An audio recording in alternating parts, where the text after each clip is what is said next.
He buried her 6 months ago. Closed casket. No body to hold, no face to kiss goodbye. Just a box and the lie that she was inside it. Kang Tae-hyun, the most feared man in East Asia's criminal underworld, knelt in the rain and let them lower the empty weight of his entire reason for living into the ground. He became something worse after that, something without mercy, without hesitation, without a single human thread left to pull him back from the edge. Then a tray crashes in a forgotten roadside diner outside Seoul, and he hears her voice.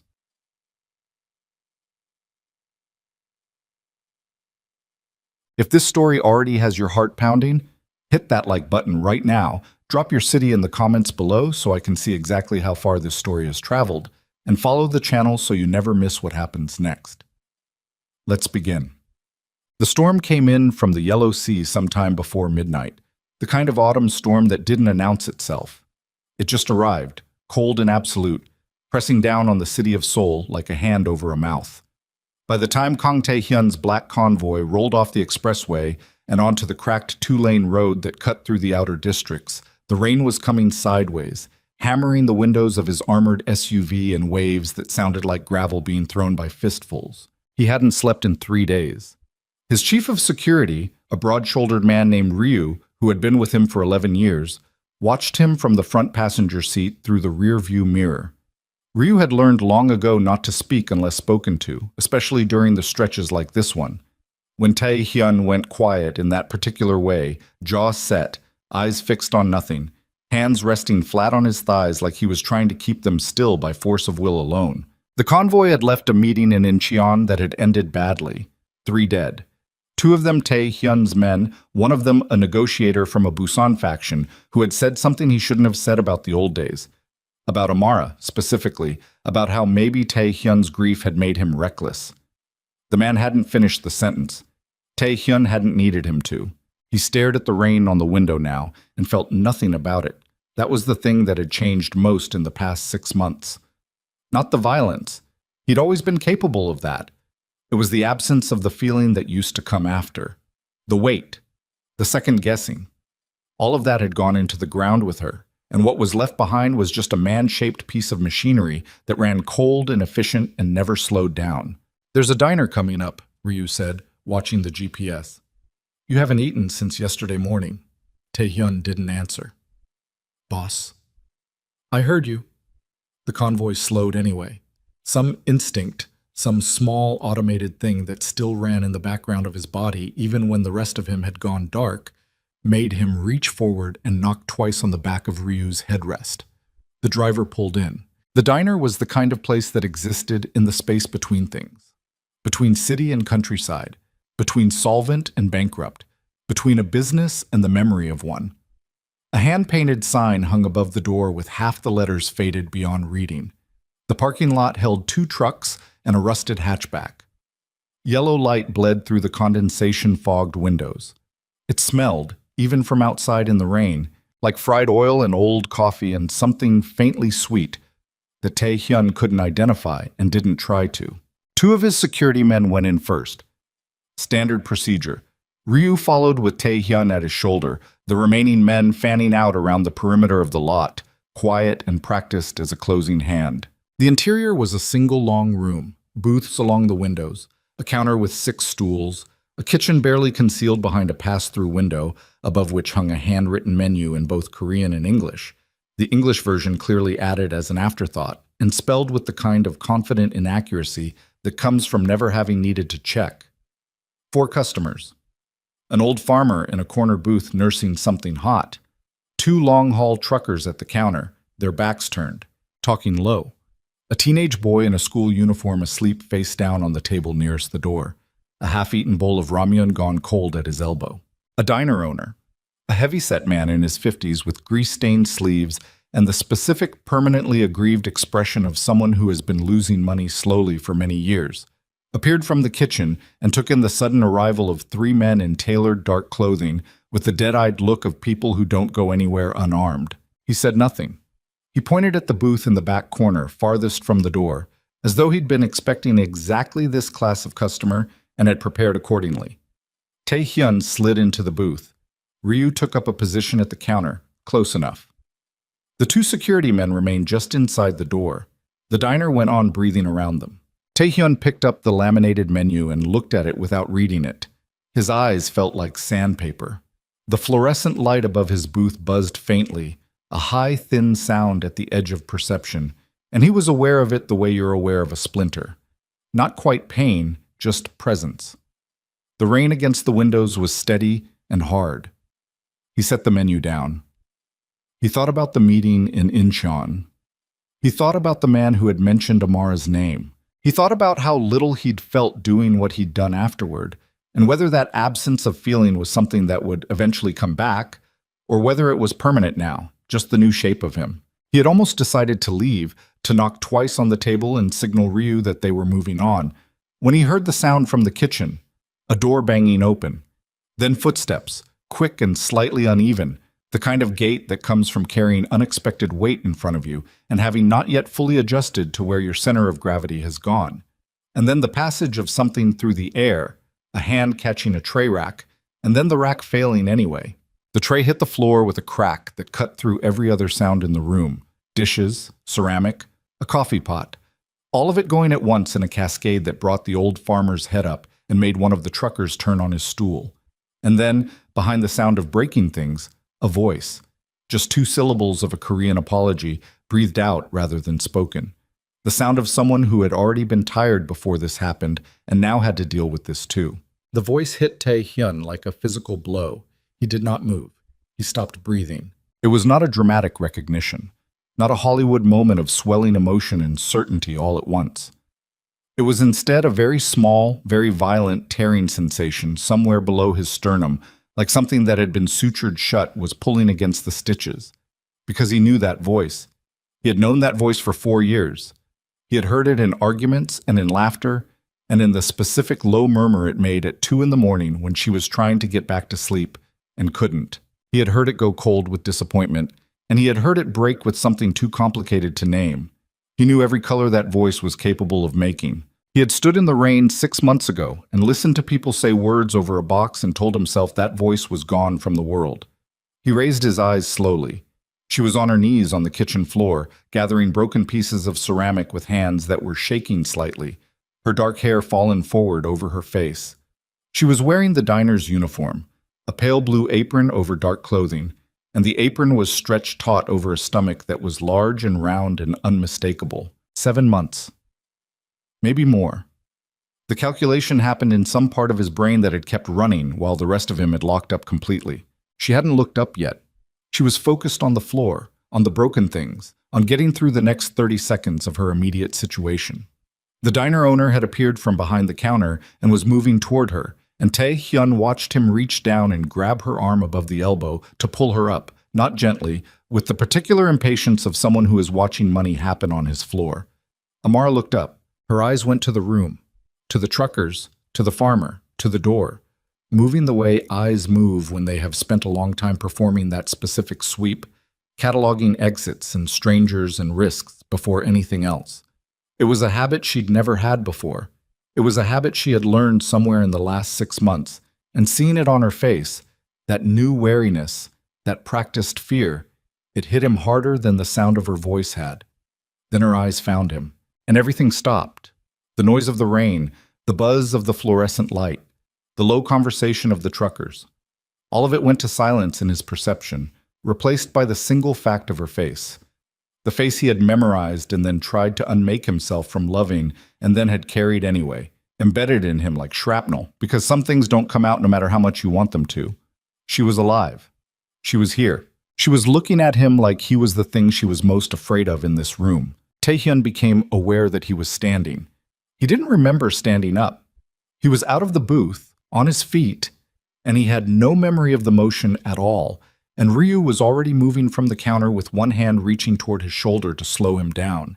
And Tae-hyun stepped around him without breaking eye contact with her, without feeling the contact, without feeling anything except the terrible specific gravity of the space between where he stood and where she was. Amara tried to get up.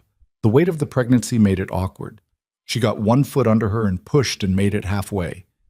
And then the diner owner tightened his grip on her arm to pull her the rest of the way. And the way he did it, the carelessness of it, the obliviousness to what she was holding and what she was carrying, did something clean and cold to Tae-hyun's thinking. He crossed the floor in 4 steps. He took the man's wrist in his hand. He bent it backward to the precise angle at which a wrist breaks, applied the weight, and felt the exact moment of failure beneath his fingers, the small interior collapse that a joint makes when it goes. The diner owner dropped. He made a sound like a dog that had been stepped on and went to his knees, and Tae-hyun held the wrist for 1 additional second to make sure the message was complete before releasing. The room had gone perfectly still. Tae-hyun didn't look at any of them. He was looking at Amara, who had pressed herself back against the edge of the counter, one hand flat against the wall and the other arm curled around the front of her stomach.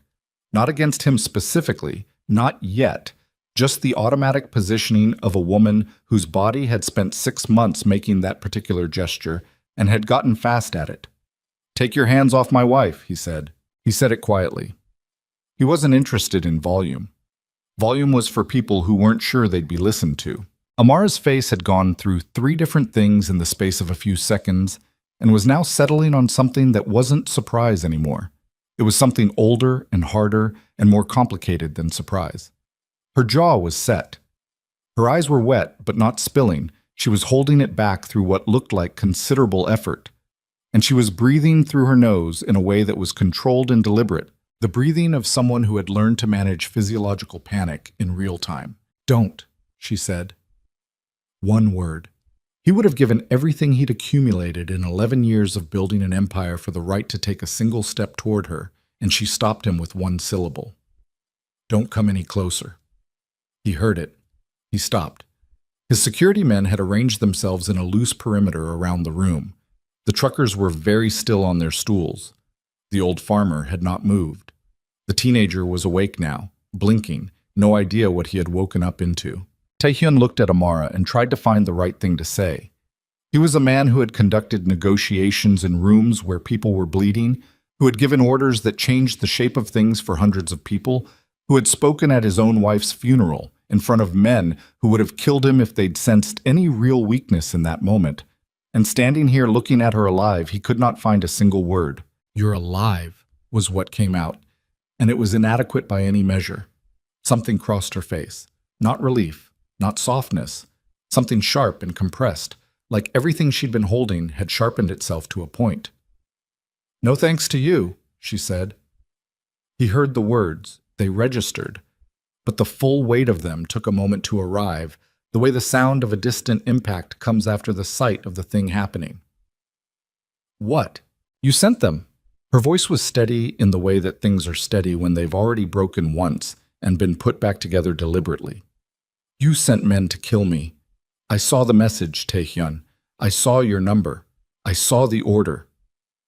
The room had gone the kind of quiet where you can hear your own pulse. Tae-hyun's mind was doing several things at once. Part of it was still processing the fundamental fact of her existence. She was standing here. She was breathing. She was 7 months pregnant, and she had spent 6 months somewhere that had taught her to check exits and manage her own fear and speak to him like he was something to be survived. Part of it was parsing what she'd just said. And part of it, the cold, operational part that never fully went offline, the part that had run his organization through a period of grief-driven violence, that had reshaped the criminal landscape of 3 countries, was already running the math on what she was describing. A message from his private number, an order to kill her. He didn't say I didn't send it because she had clearly already been through that argument with herself many times over 6 months, and had arrived somewhere past the point where his denial would mean anything without evidence to hold it up. He said, "Show me." "I don't have it anymore." She hadn't moved from the counter. "I destroyed everything, every phone, every SIM, everything that could have traced me. I was 6 weeks pregnant, and I was hiding in a truck heading to Busan with nothing because the alternative was staying long enough for your people to finish the job. 6 weeks pregnant, which meant she had been pregnant before the supposed explosion. Which meant she had been pregnant and he hadn't known, and she had found out she was pregnant at approximately the same moment she'd discovered, or believed she'd discovered, that the father of the child wanted her dead, and she had spent the subsequent months alone and afraid and in hiding while he had spent those same months becoming something that even the men who worked for him were frightened of. Tae-hyun became aware that his hands were shaking. He pressed them flat against his thighs. Old habit. Control was the one thing he'd never been willing to relinquish in front of anyone, and he wasn't going to start now, not even here, not even with this. Who showed it to you? He said. The message. Who? She looked at him for a long moment, measuring something, deciding something. Min-kyu, she said. The name sat in the air between them. Taehyun heard it and felt the specific sensation of understanding arriving before he was ready for it. Not surprise exactly, but the particular quality of a thing that you have not yet consciously suspected, but which, once named, fits perfectly into a shape that was always there waiting for it. Seo Min-kyu, his second in command, his oldest friend. The man who had stood at his shoulder at the funeral and wept. Wept in a way that had seemed, at the time, like the grief of a man who had also loved her, who had also lost something that day. Before Taehyun could say anything, Ryu appeared at his elbow. Boss? The word was flat and clipped, and the tone of it meant right now. Taehyun turned. Through the fogged diner windows, in the rain-blurred dark of the parking lot, he could see the headlights. Several sets. Approaching without the hesitation of vehicles that were lost or looking for a place to stop. Coming in fast, fanning out across the lot to cut off the exits. Moving with the coordinated deliberateness of people who had been sent somewhere to do something specific. His two men at the door were already moving, one reaching under his jacket, one stepping to the side to angle away from the window glass. Taehyun turned back to Amara. How long have you been at this diner? He said. 3 weeks. Did you use your real name? No, I've used 4 different names in 6 months. Did you contact anyone? Anyone who knew you before? The slight pause before she answered told him everything. My cousin in Chicago, she said. Once, 2 months ago. I needed to know if anyone was looking for me officially, if there was a death certificate. She stopped, pressed her lips together. It was a burner. I was careful. Not careful enough, he said. And he said it without judgment, because there wasn't time for judgment. How's the kitchen? Is there a back door? Taehyun, Amara. He said her name like it cost him something. And maybe it did, because this was the first time it had been anything other than a private wound in 6 months. We are going to have the rest of this conversation. Everything you saw, everything Min-kyu told you, everything. We are going to go through all of it. But right now, there are men in that parking lot who were sent here to make sure neither of us makes it to that conversation. So I need you to tell me about the back door. She looked at him for 3 full seconds. The hand on her stomach didn't move. Past the grill, she said. Loading dock. Padlocked, but the chain is old. Go. I'm not going anywhere with you. The first window came in. It wasn't gunfire. It was a brick. A simple crude thing, thrown hard enough to blow through the glass in a sideways spray that sent the teenage boy scrambling off his bench and onto the floor, and the truckers going off their stools in opposite directions, and the old farmer, who had apparently seen worse in his life, simply ducking below the table with a patience that suggested he'd been waiting for something like this since he sat down. Then the shooting started.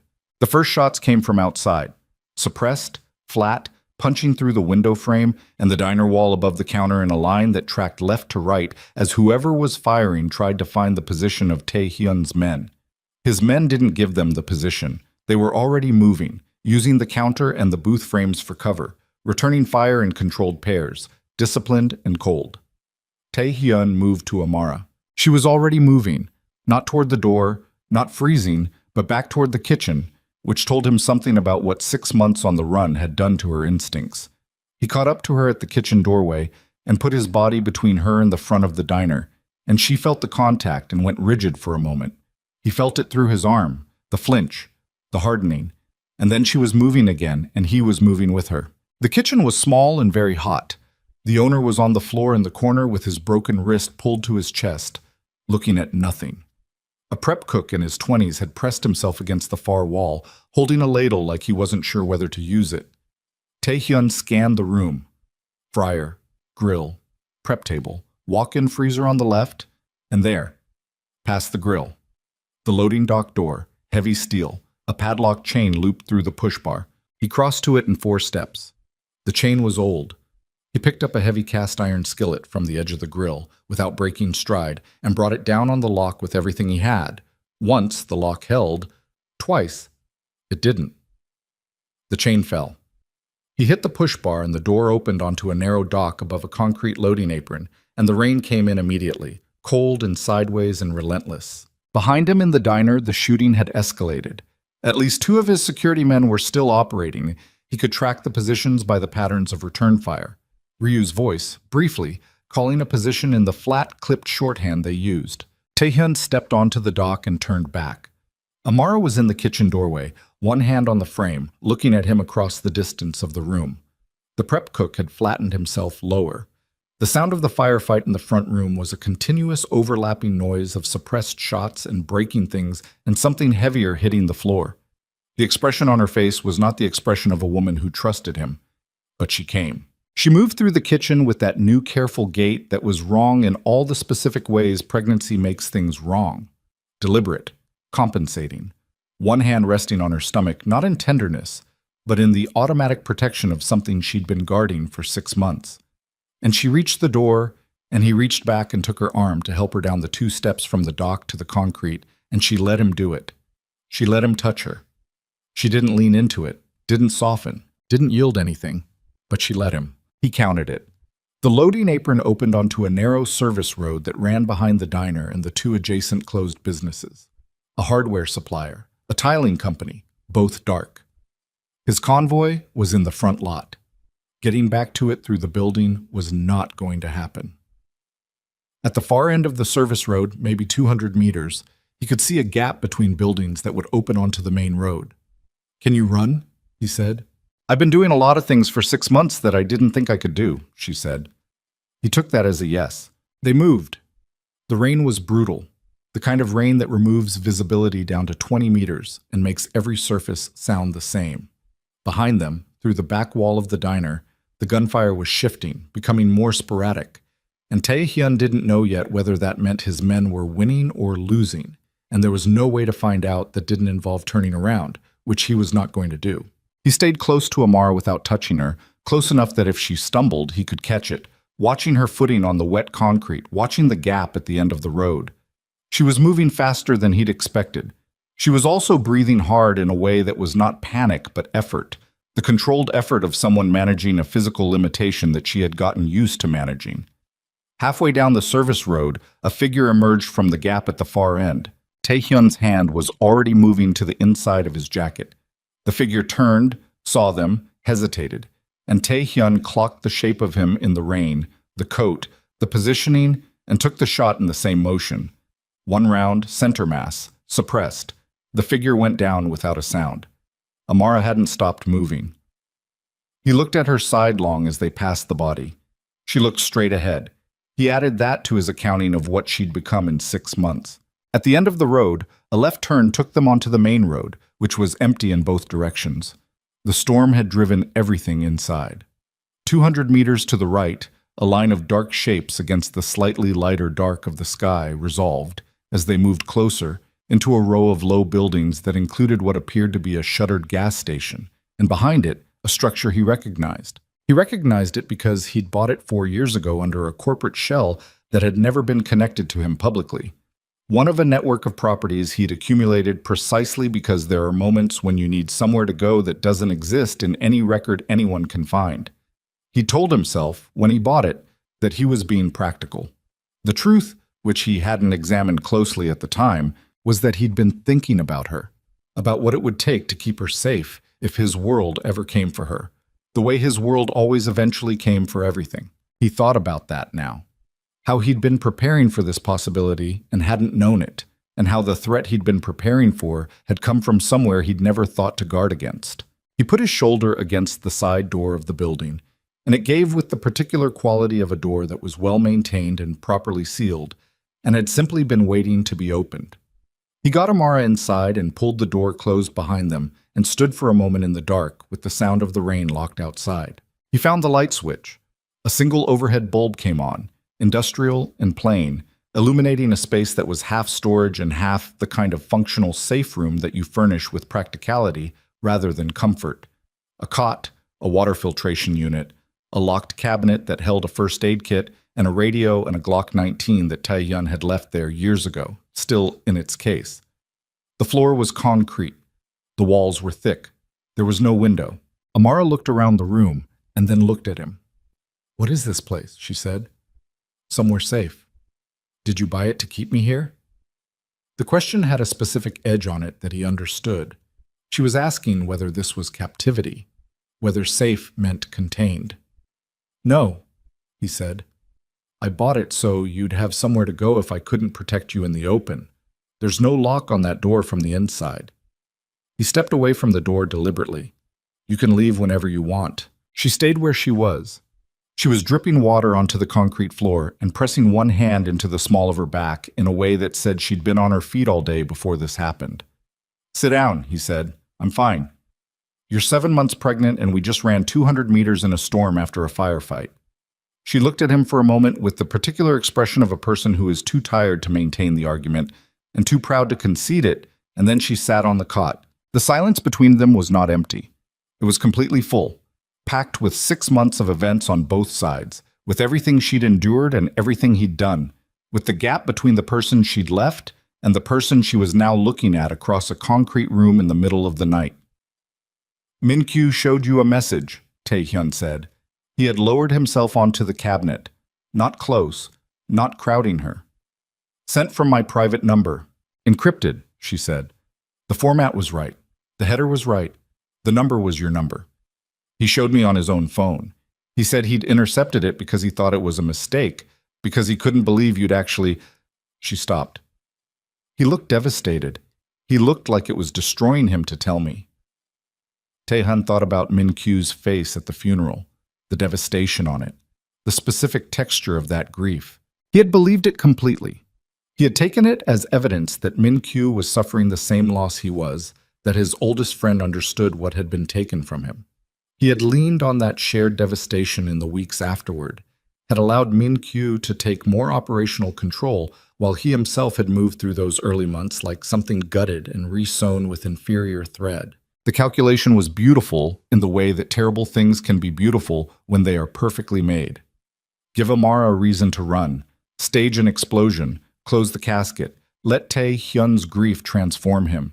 Because Min-kyu had known what grief would do to him, had known him long enough to know that he would not go quiet and soft, that he would go in exactly the other direction, that he would become exactly the kind of devastating, uncontrollable weapon that a man with territorial ambitions could point at rival factions while quietly consolidating power behind him. "I didn't send that message," Tae-hyun said. "I know you're going to say that." "I know." He kept his voice level. "I'm not asking you to believe it on my word. I'm asking you to stay alive long enough for me to prove it." She looked at him. The wetness on her face was not entirely rain. "He took everything from both of us," Tae-hyun said. 6 months, He stopped. Something in his throat was closing in a way that he hadn't had to manage in a long time, because the machinery he'd built to deal with grief had been constructed for a grief that was supposed to be permanent, and it was not equipped for this. 6 months of believing you were gone, 6 months of everything I did after. He looked at his hands. "I need you to understand what those 6 months were, Amara. I need you to understand what I became. And I'm not asking your forgiveness for it. I'm telling you what Min-kyu built. He needed a monster, and he made one. He used your death to make one. And now we're both loose from the story he built, and he's going to—" His phone, secured in an inner pocket, vibrated once. He pulled it out. A message from a number he didn't recognize. One of the relay codes his organization used for secure communication when primary channels were compromised. "You down. 2 others gone. 4 hostiles neutralized at the diner. Message relayed via Sector 3. Seo Min-kyu has activated Protocol 7 across all districts.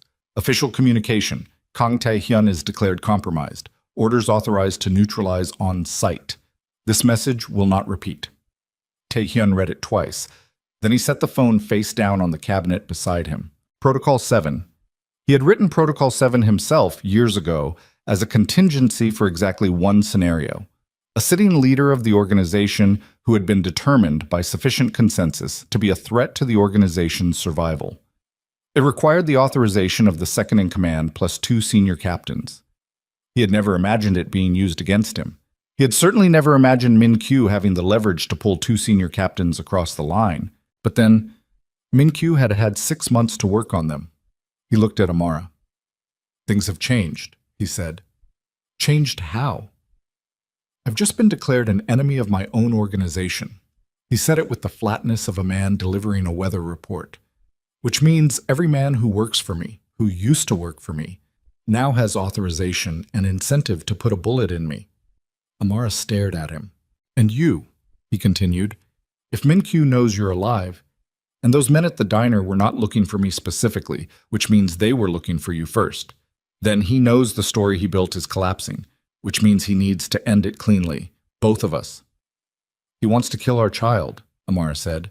She said it quietly, matter-of-factly, the way you say a thing that you have already lived with for long enough that the horror of it has become simply the texture of your situation. Taehyun looked at her stomach, at the curve of her, at the life inside her that had been navigating this world for 7 months without knowing, without having any choice in the matter, without a single thing being asked of it except to survive. He felt something move in him that the 6 months of machinery hadn't touched, something older than the machinery, something that the grief and the rage and the transformation had buried under enough layers that he'd assumed it was gone. It wasn't gone. "No," he said. The word came out low and absolute. "He doesn't get that." Outside, somewhere in the direction they'd come from, a sound moved through the storm. Not gunfire, but something heavier. An explosion. Secondary, controlled. The kind of sound a burning vehicle makes when the fuel catches. His convoy, his men. He closed his eyes for one breath, 2. Then he opened them. "There's a secondary radio in that cabinet," he said. "Encrypted, short range. I need to find out who in the organization is still—" He stopped. Amara had made a sound, not pain, something more complicated than pain, something caught halfway between pain and shock, and she had gone very still on the cot with both hands pressed low against her stomach, and her face doing something he'd never seen her face do before. "Amara, it's early," she said. Her voice was extremely controlled in a way that indicated she was using everything available to her to keep it that way. "It's 3 weeks early." He crossed the room. He knelt in front of her and she let him. She had gone past the point of maintaining distance, past whatever walls she'd been holding between them, because something more immediate than their history or his guilt or her fear had arrived and was making its own demands. "How early is a contraction starting?" he said. She looked at him. "Right now," she said, and somewhere across the city, in a glass and steel office building with a view of the Han River, Seo Min-kyu was reading the same report Tae-hyun had just received. The confirmation that Amara Okoye was alive, that the plan had fractured, that the king he'd spent 6 months building into a perfect weapon was now loose and armed and fully aware of who had aimed him. And Min-kyu was reaching for his phone with the calmness of a man who had always had a contingency for this too. The first contraction lasted 40 seconds. Taehyun counted them without meaning to. The way his mind had always measured things, automatically, compulsively. Because in his world, the difference between 40 seconds and 60 seconds was often the difference between alive and not. He knelt on the concrete floor in front of her and watched her face move through the contraction with the specific controlled endurance of a woman who had been managing pain alone for long enough that she no longer reached for anyone when it came. She breathed through her nose. Her hand stayed flat on her stomach. She didn't make a sound. When it passed, she let out a single long exhale through her mouth. "How far apart?" he said. "That was the second one. The first was about 20 minutes ago in the kitchen, before—" She stopped. "Before the window came in." "So you were already in labor during the firefight." "I wasn't sure yet. You can have contractions earlier than this, and it doesn't mean—" "Amara." "I know," she said. She said it the way you say a thing you've been arguing against in your own head for 20 minutes and have finally lost the argument. "I know what it means." He stood. The cabinet against the wall held the first aid kit, the radio, the gun. He opened it and moved the gun to his waistband without thinking about it, the same way you put on shoes, procedural, automatic, and pulled the radio out and the first aid kit and set them both on the edge of the cot beside her. "The kit has basics," he said. "Clean towels, cord clamp, antiseptic. Whoever stocked it was thinking about gunshot wounds, but it's enough for For delivering a baby in a concrete room in the middle of the night during a Mafia war, she said. Yes. Great, she said, and the word came out flat and almost without effect, and it was the closest thing to dark humor he'd heard from her, and it knocked something loose in him that he hadn't expected. He sat on the edge of the cot, not close enough to crowd her. Close enough.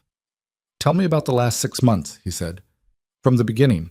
I need to know everything, and we may not have much time before the next contraction or before someone finds us. Either. She looked at the wall opposite. Her jaw moved slightly. She was sorting something, deciding how much, in what order, with what degree of emotional protection around the parts that cost the most to say. Minkyu came to me the morning of the day I disappeared, she said. I was at the apartment in Mapo. You were in Busan for the Lim faction meeting. You'd been gone 2 days. He came alone. No security. Which I thought was strange, but She pressed her lips together. I trusted him. He'd always been decent to me. He was the one who told me when we first got together that not everyone in your organization was happy about me, and that I should come to him if I ever felt unsafe. He said that like he was offering protection. I believed him. Taehyun said nothing. He was listening the way he listened in interrogations. Total, absolute, giving nothing back that would interfere with the flow of what was coming out. He showed me the phone. The message was time-stamped 3 days earlier, which put it during the Busan trip. The header had your cipher prefix, the one you use for operational communications. I'd seen it before on messages you left open by accident. It said, she stopped, looked at her hands. It said, remove the liability, clean disposal, no trace. She swallowed. And then your number. And then a location, our apartment building.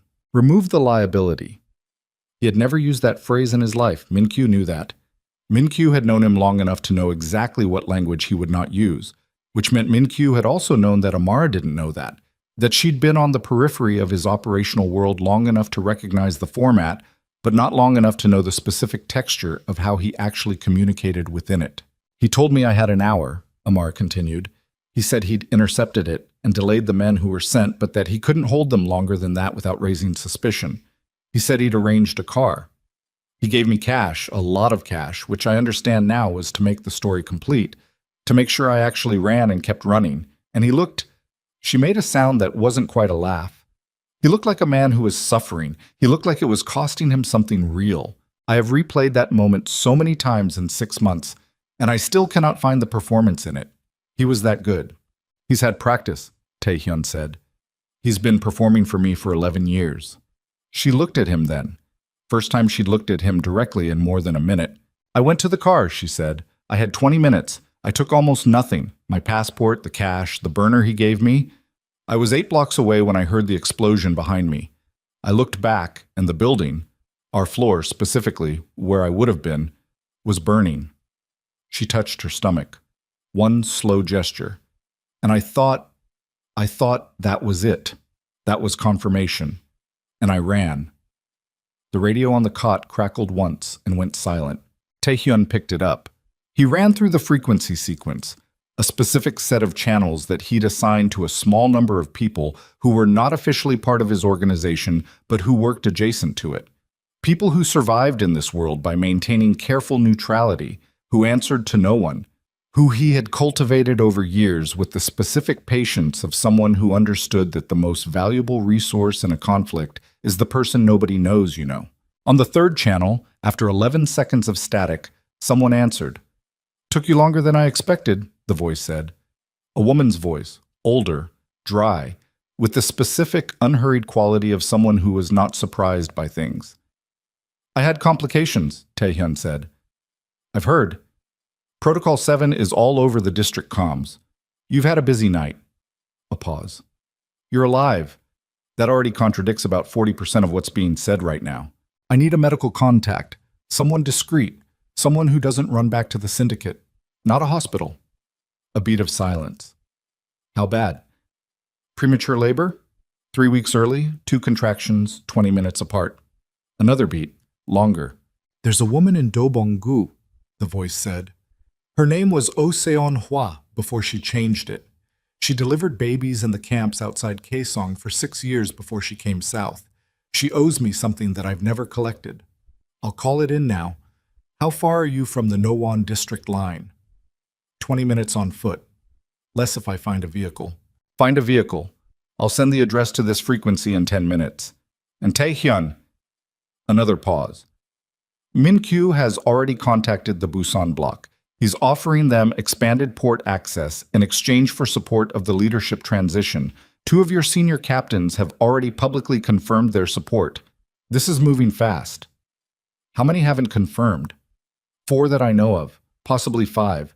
But they're not speaking publicly. They're waiting to see which way it falls. Everything falls the way it's pushed, Taehyun said. He clicked off. Amara was watching him. Who was that? She said. Someone who lives between things. She's useful precisely because she doesn't exist in anyone's records. He looked at the door, then back at her. There's a doctor about 20 minutes from here who can help you. I need to get us a vehicle. You're going out there. The lot behind this building has a maintenance truck. It won't be locked. How do you know? Because I own the building and I don't lock maintenance trucks. It slows down access in an emergency. He stood, checked the Glock in his waistband. I'll be 4 minutes. Taehyun. He stopped at the door. She hadn't moved from the cot. Her face was doing the complicated thing again. The thing where multiple things were running at once, and none of them were winning. The things you said, about what you became, after. He waited. I don't know who you are right now, she said. I know who you were when I left. I know who I was afraid you had always been, the version Min-kyu showed me. And I know what you just did in that diner, which is... She stopped. I don't know how to hold all 3 of those things at once. You don't have to, he said. Not tonight. Don't tell me what I have to do tonight. Fair, he said. He went out the door. The rain had not let up. If anything, it had intensified in the last hour, becoming the kind of sustained downpour that removes the distinction between rain and just being underwater. Every surface ran with it. Every gap between buildings channeled it into impromptu rivers that crossed the service roads in dark moving sheets. Taehyun moved along the rear of the building with his back to the wall, staying out of the light, which was minimal here, a single amber security light at the far corner that provided just enough visibility to navigate and just enough shadow to hide in. The maintenance area was a gated enclosure at the building's northeast corner. The gate was a simple sliding mechanism, chain link, secured with a combination lock that he hadn't thought about in 4 years, but whose code, a 5-digit number that was the date Amara told him she loved him for the first time, he still knew without having to search for it. He hadn't chosen that number consciously. He'd discovered it after the fact, the same way you discover things about yourself that you've apparently always known but haven't looked at directly. He opened the gate and found the truck, a gray panel van, the kind that belongs to no particular story because it's too generic to occupy one. Keys in the cabin, magnetic case above the wheel well. He started it without the lights and let it roll forward to the gate, then stopped and went back and relocked the combination lock, replacing it the way he'd found it. Old habit, leave no evidence of passage. Even tonight, even with everything collapsing around him, the discipline held. He was back inside with Amara in 3 minutes and 40 seconds. She was standing when he came in. Another contraction had hit while he was gone. He could see it in the way she was holding herself, in the faint sheen on her upper lip that hadn't been there before, in the controlled deliberateness of her breathing as the tail end of it passed. She hadn't said anything. She'd gotten through it alone, the way she'd been getting through everything for 6 months. He hated that. He registered the hatred specifically as a distinct and particular feeling separate from everything else, because it was the first emotion in 6 months that was not grief or rage, or the cold operational nothingness that had replaced them. It was something more personal than those, more specific. Let's go, she said. The drive to Dobonggu took 19 minutes. Tae-hyun kept the truck under the speed limit and ran no lights he didn't have to run, staying on the secondary roads that he knew like the pattern of his own hand. 3 times he deviated from the most direct route, once because a police checkpoint was visible 3 blocks ahead, once because a black SUV sitting at a corner had the specific stillness of a vehicle that was watching rather than parking, once because of something he couldn't name, just a quality in the approach to an intersection that felt wrong in a way he'd learned over many years to not dismiss. Amara sat in the passenger seat with her hands folded in her lap and her eyes moving across the city they were passing through. She'd grown up in Chicago, had come to Seoul for a humanitarian policy position with an international organization, and had spent 3 years learning this city from the outside before she met him, and then learning it from a different angle entirely. He wondered, watching her peripherally while he drove, what she was seeing in it tonight, whether it looked like the city she'd learned or something else. Min-kyu was always kind to me, she said. Not to him, particularly, more to the window, to the city going past. I used to think it was because he genuinely... She stopped. I thought he saw me as a person, not as your wife, not as the complication, as a person. He probably did, Tae-hyun said. That doesn't change what he did. No. She was quiet for a moment. It makes it worse. Another contraction came at a red light, the fourth one now, and she breathed through it with her hand pressed flat to the window glass and her eyes closed. And Tae-hyun sat at the red light and watched his own hands on the steering wheel and did not go through the red light. Because going through red lights attracted attention, and attention got you dead, and he was not going to get them dead. Not tonight, not with her sitting next to him, not with... The light changed. He drove. The address on the radio frequency resolved to a narrow residential building on a side street in Dobong-gu, the kind of building that looked like it had been built in one decade and maintained in another with complete indifference to the aesthetic differences between them. Third floor, the message had said. Door will be open. The door was open. The woman inside was somewhere in her 60s, small and compact, with the particular quality of stillness that belongs to people who have seen a great deal and have finished being startled by it. She looked at Amara for approximately 3 seconds, then at Tae-hyun for 1, then back at Amara. How far apart? She said. 15 minutes now, Amara said. Maybe less. Come. The apartment was small and very clean and smelled like medicinal soap and something herbal that Tae-hyun couldn't identify. The woman, who gave no name and who Tae-hyun did not ask for, moved with the efficiency of someone who had converted domestic space into medical space many times before and knew exactly which furniture needed to move and in what direction. She had Amara positioned on the prepared surface in the back room within 4 minutes, her hands already moving with the confident deliberateness of clinical competence, speaking to Amara in low, even sentences. Tae-hyun stayed in the outer room. He stood at the window that looked out onto the street below, keeping back from the glass, watching the parked cars, the line of buildings opposite, the gap at the end of the street that opened onto the larger road. He could hear Amara's voice through the wall, occasionally, answering questions. He could hear the woman's voice responding. He couldn't make out the words, and he didn't try to. He picked up the radio. I need to reach the 4 captains who haven't committed, he said on the frequency. The response came back after a short delay. I can get a message to 2 of them. The other 2, I'm not certain where they are and I'm not willing to go looking tonight. 2 is enough to start. He kept his eyes on the street below. Tell them Protocol 7 was invoked on false grounds. Tell them I'm alive and that Seo Min-kyu staged the death of my wife 6 months ago to manipulate a leadership transition. Tell them I'm requesting a suspended action. 24 hours, no sides, until I can provide proof. Proof of what, specifically? The forged message. Min-kyu had to have used a technical specialist to replicate my cipher prefix. That kind of work leaves traces. I know who in Seoul does that level of forgery, and there are exactly 3 of them. And Min-kyu would have used the one called Bae Sung-il, because Bae is the only one who can do the encryption mimicry at that level. Bae keeps records. He keeps records because records are leverage, and leverage is money, and he doesn't trust anyone enough to operate without insurance against them. But, so you want the captains to sit on their hands for 24 hours while you go find a forger? While I go find the forger's records? Yes. A pause. That's a thin thread to hang a counterclaim on. It's the thread I have. He clicked off. Through the wall, Amara made a sound, controlled, effortful, and then went quiet again. He put his hand flat against the wall without thinking about it and then removed it. He thought about the 6 months, specifically about the first 3 weeks of them, before the grief had gone cold and been replaced by the machinery. The 3 weeks when he'd still been something raw and alive and completely unmade. He had not been good during those 3 weeks. He turned the word over carefully in his mind and found no adequate alternative, catastrophic. He had done things in that period that he could not attribute to discipline or strategy or any of the other frameworks he normally used to understand his own actions. He had simply been catastrophic in the manner of a natural disaster, undirected, total, indifferent to specific targets in the way that real devastation is always indifferent.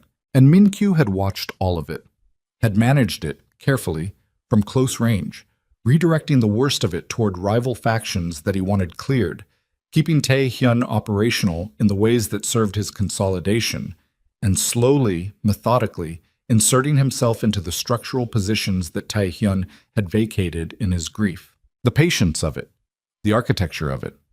11 years of friendship as the foundation for a betrayal that required 11 years of observation to make possible. Tae-hyun had asked himself many times during those 6 months whether he had made Amara a target by bringing her into his world. He had never been able to answer that cleanly. The honest answer was yes. Her proximity to him had always carried risk, and he had managed that risk as well as it could be managed, but the risk had always been real, and he had chosen to let her stay close anyway, because the alternative was losing her to distance rather than danger, and he had not been able to make that choice. What he had not asked himself, because it had not been a question he knew to ask, was whether the danger was inside the house rather than outside it. The radio crackled. "Message delivered to Captain Yoon," the woman's voice said. He acknowledged. His response was, "Tell him I'm listening, but the clock is already running." And the other? "Captain Han has gone dark. I can't reach him," which either means he's already committed to Min-Kyu's side, or he's waiting somewhere quiet and doesn't want to be found until he decides which way to move. Either way, he's not a variable I can count on tonight. No, Tae-hyun thought. 1 captain who was listening, 3 who had publicly backed Min-Kyu, 1 unknown. The math was not favorable, but it wasn't closed. Organizations didn't run on votes. They ran on leverage and fear and the particular momentum of whoever appeared to be winning.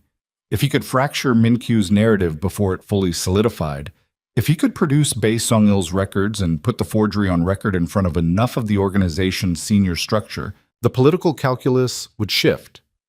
Not because those men cared about justice, they didn't, but because they cared about being on the right side of what was coming, and right now they didn't know which side that was. The door to the back room opened. The woman who had given no name appeared in the doorway. Her expression was the professional composure of someone who delivers news this way, with the face ahead of the words, letting you read the broad shape before the specifics arrive. "She's progressing quickly," the woman said. "The baby is in good position. There are no signs of distress." She looked at him with an appraising quality, not warm, not hostile, just accurate. "But she is asking for you." Tae-hyun looked at the door. "She specifically said?" he asked. "She specifically said." The woman stepped aside. "She also said to tell you she's still angry, so don't make assumptions." He went in. The room was small and lit with 2 lamps, and the air in it was warm in a way the rest of the apartment hadn't been. Amara was propped against the headboard, covered with a sheet, her hair pulled back now, and her face carrying the specific expression of someone in the active middle of something large and physical and involuntary. She looked at him when he came in, and she didn't say anything for a moment. He sat in the chair that had been positioned next to the bed. He leaned forward with his elbows on his knees, close enough, and he looked at her. "You don't have to hold my hand," she said. "I know. You don't have to say anything." "I know." She held his gaze for a moment. Another contraction was building. He could see it in the shift of her breath, the slight tension moving through her. And he watched her meet it, watched her use everything she had to stay inside it rather than run from it. And he thought that this was what she'd always been, underneath the warmth and the humor and the specific brightness she'd always carried, this core of hard and unbreakable material that she'd never had occasion to fully show him before 6 months forced her to find it. She reached out and took his hand. She didn't look at him when she did it. She looked straight ahead, and her hand found his and closed around 2 of his fingers and held on, and he let her hold whatever she needed. "If something goes wrong," she said, through the contraction, "you take him somewhere they can't find him. Not Seoul, not anywhere in your world. Promise me." "Nothing is going to—" "Promise me." "I promise," he said. The contraction passed. She was quiet for a long moment, catching her breath. The lamp beside the bed threw warm light across her face, and he looked at it. At the specific geography of her, the lines that were new since the last time he'd been this close, the evidence of 6 months written into her in ways that only proximity could reveal. And he felt something that he had no adequate name for, something that sat in the space between grief and gratitude, and something fiercer than either. "I thought about you every day," she said. "Even when I was afraid of you. Even when I was certain you'd sent them." She paused. "I kept having this argument with myself where part of me was saying, you know him, you know what he is, he wouldn't. And the other part was saying the message, you saw the message, you saw his number, what else could it mean? And the second part kept winning because the message was there and you weren't, and I had no way to—" She stopped. "I had no way to ask you." "I know," he said. "I named him," she said. The shift in subject was so abrupt that it took him a moment to follow it. "Already?" he said. "I had 6 months and nothing to do but move and hide and think." A breath that was almost a laugh. "I named him Jay, Kang Jay." She looked at him sideways. "Is that? Do you have something you wanted to—" "No," he said. "Jay is good." She looked at him for a moment with something that wasn't exactly softness, but was something adjacent to it. Something that had survived 6 months of fear and running and being alone, that had survived the most efficient demolition Min-Kyu had been able to construct, and had come out the other side smaller, maybe, quieter, but still present. "Tell me the truth," she said. "Not what you think I want to hear, the things you did after. How bad?" He sat with the question. He could have given her the version that acknowledged the broad shape without the detail, the version that a careful man gives to protect the other person from the full weight of what he's capable of. He had given that version to people before. He was good at it. He looked at her hand, still holding 2 of his fingers. "Bad," he said. "Worse than anything I'd done before. I had nothing to lose and I operated that way." She nodded slowly, not forgiving it, not dismissing it, just receiving it. "Are those things going to follow us?" she said. "Some of them will." "Then we need to be somewhere they can't reach." "After tonight," he said. "After I—" His phone moved in his pocket. Not a call, a message, pulsed through the relay frequency and decoded on the device. He read it, and something in his face must have moved because Amara straightened against the headboard. "What?" she said. He turned the phone so she could read it. The message was from a number associated with Min-Kyu's personal security apparatus. A number that Tae-hyun knew because he had assigned it himself 3 years ago when he had restructured the organization's communication security. It had been sent not to him, but broadcast across the syndicate's internal network, which meant his relay had intercepted it rather than received it directly, which meant Min-Kyu had not intended him to see it and had not known that he still had access to the network's broadcast layer through the relay. The message read, "Locate and neutralize both targets. Leave no evidence of the child, no loose ends, no evidence of the child." Amara read it twice. Her face went through something that moved too fast to track and settled on something cold and very clear. The woman who had given no name appeared in the doorway and looked at Amara and then at Tae-hyun and then at the phone in his hand. She didn't ask. She could read rooms. "How long?" Tae-hyun said. "An hour," the woman said. "Perhaps less. She's moving fast." 1 hour. Possibly less. He had 1 hour in this room, in this chair, before he would need to move them again. And now he was moving a woman in active labor and a newborn through a city where every channel of the organization he'd spent 11 years building had been turned against him by the man he'd trusted most. He had one captain who was listening and one unknown and no physical proof of anything, and Min-Kyu had just explicitly ordered the death of a child who had not yet drawn his first breath. Tae-hyun set the phone face down on his knee. He looked at Amara. She was looking back at him with the particular expression of a woman who has already done the math and arrived at the same place he has and is not asking him to make it better or softer or less than what it is. "Okay," she said. Just that. He nodded. He picked up the radio. Whatever was left of the life he'd built, the organization, the territory, the architecture of power that had taken 11 years to construct. He was going to take it apart himself, piece by piece, and use the pieces to end this. Not to keep it, not to reclaim it, to end it. He brought the radio to his mouth. And in a glass and steel building on the south side of the Han River, Seo Min-kyu was sitting behind the desk that used to belong to Tae-hyun, in the chair that used to belong to Tae-hyun, looking at a live feed from a drone that his technical team had deployed over the Dobong-gu district. The drone found them 11 minutes later. Tae-hyun saw it first. A slight movement against the wet black sky outside the window, too steady to be debris in the wind, too deliberate to be anything except what it was. A small commercial frame, modified, the kind of platform that his own technical team used for close urban surveillance.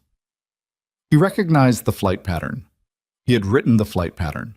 He was already moving before he'd fully processed the sight of it. "We need to go," he said. The woman with no name looked up from where she was positioned at the foot of the bed. "She cannot be moved right now," the woman said.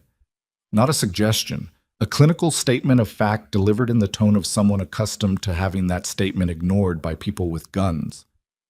"How long?" Tae-hyun said. "The baby is crowning." He looked at Amara. She was past the point of the conversation, past language, past anything except the enormous physical work that had taken over her body completely. She was doing it the way she'd done everything tonight, with the focused totality of someone who has no alternative and has made peace with that. He stepped back from the window. He killed both lamps.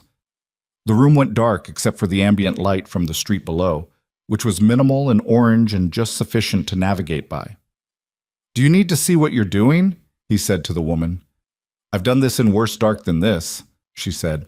He positioned himself at the window, flat against the wall, watching the drone through the glass. It was holding a position above the intersection 2 buildings south, close enough for thermal imaging, which meant it had already found them. The question was not whether Min-kyu's people knew their location. The question was how long before ground units arrived to act on what the drone was showing them. He calculated. Drone deployment from a vehicle would take 3 to 5 minutes to position. Ground units in this district. He thought about Min-kyu's operational footprint in Dobong-gu, which was limited, which was why he'd chosen the district in the first place. 20 minutes minimum for a serious response team. 15 if they'd already staged someone nearby. He had 15 minutes in the best case. He brought the radio up. "I need Bae Sung-il's location," he said on the frequency. The response came back in less than a minute. "Bae moved his operation 8 months ago. He's in Jungnang-gu now, above the dry cleaning business on Mangu Row. He runs a rotating schedule.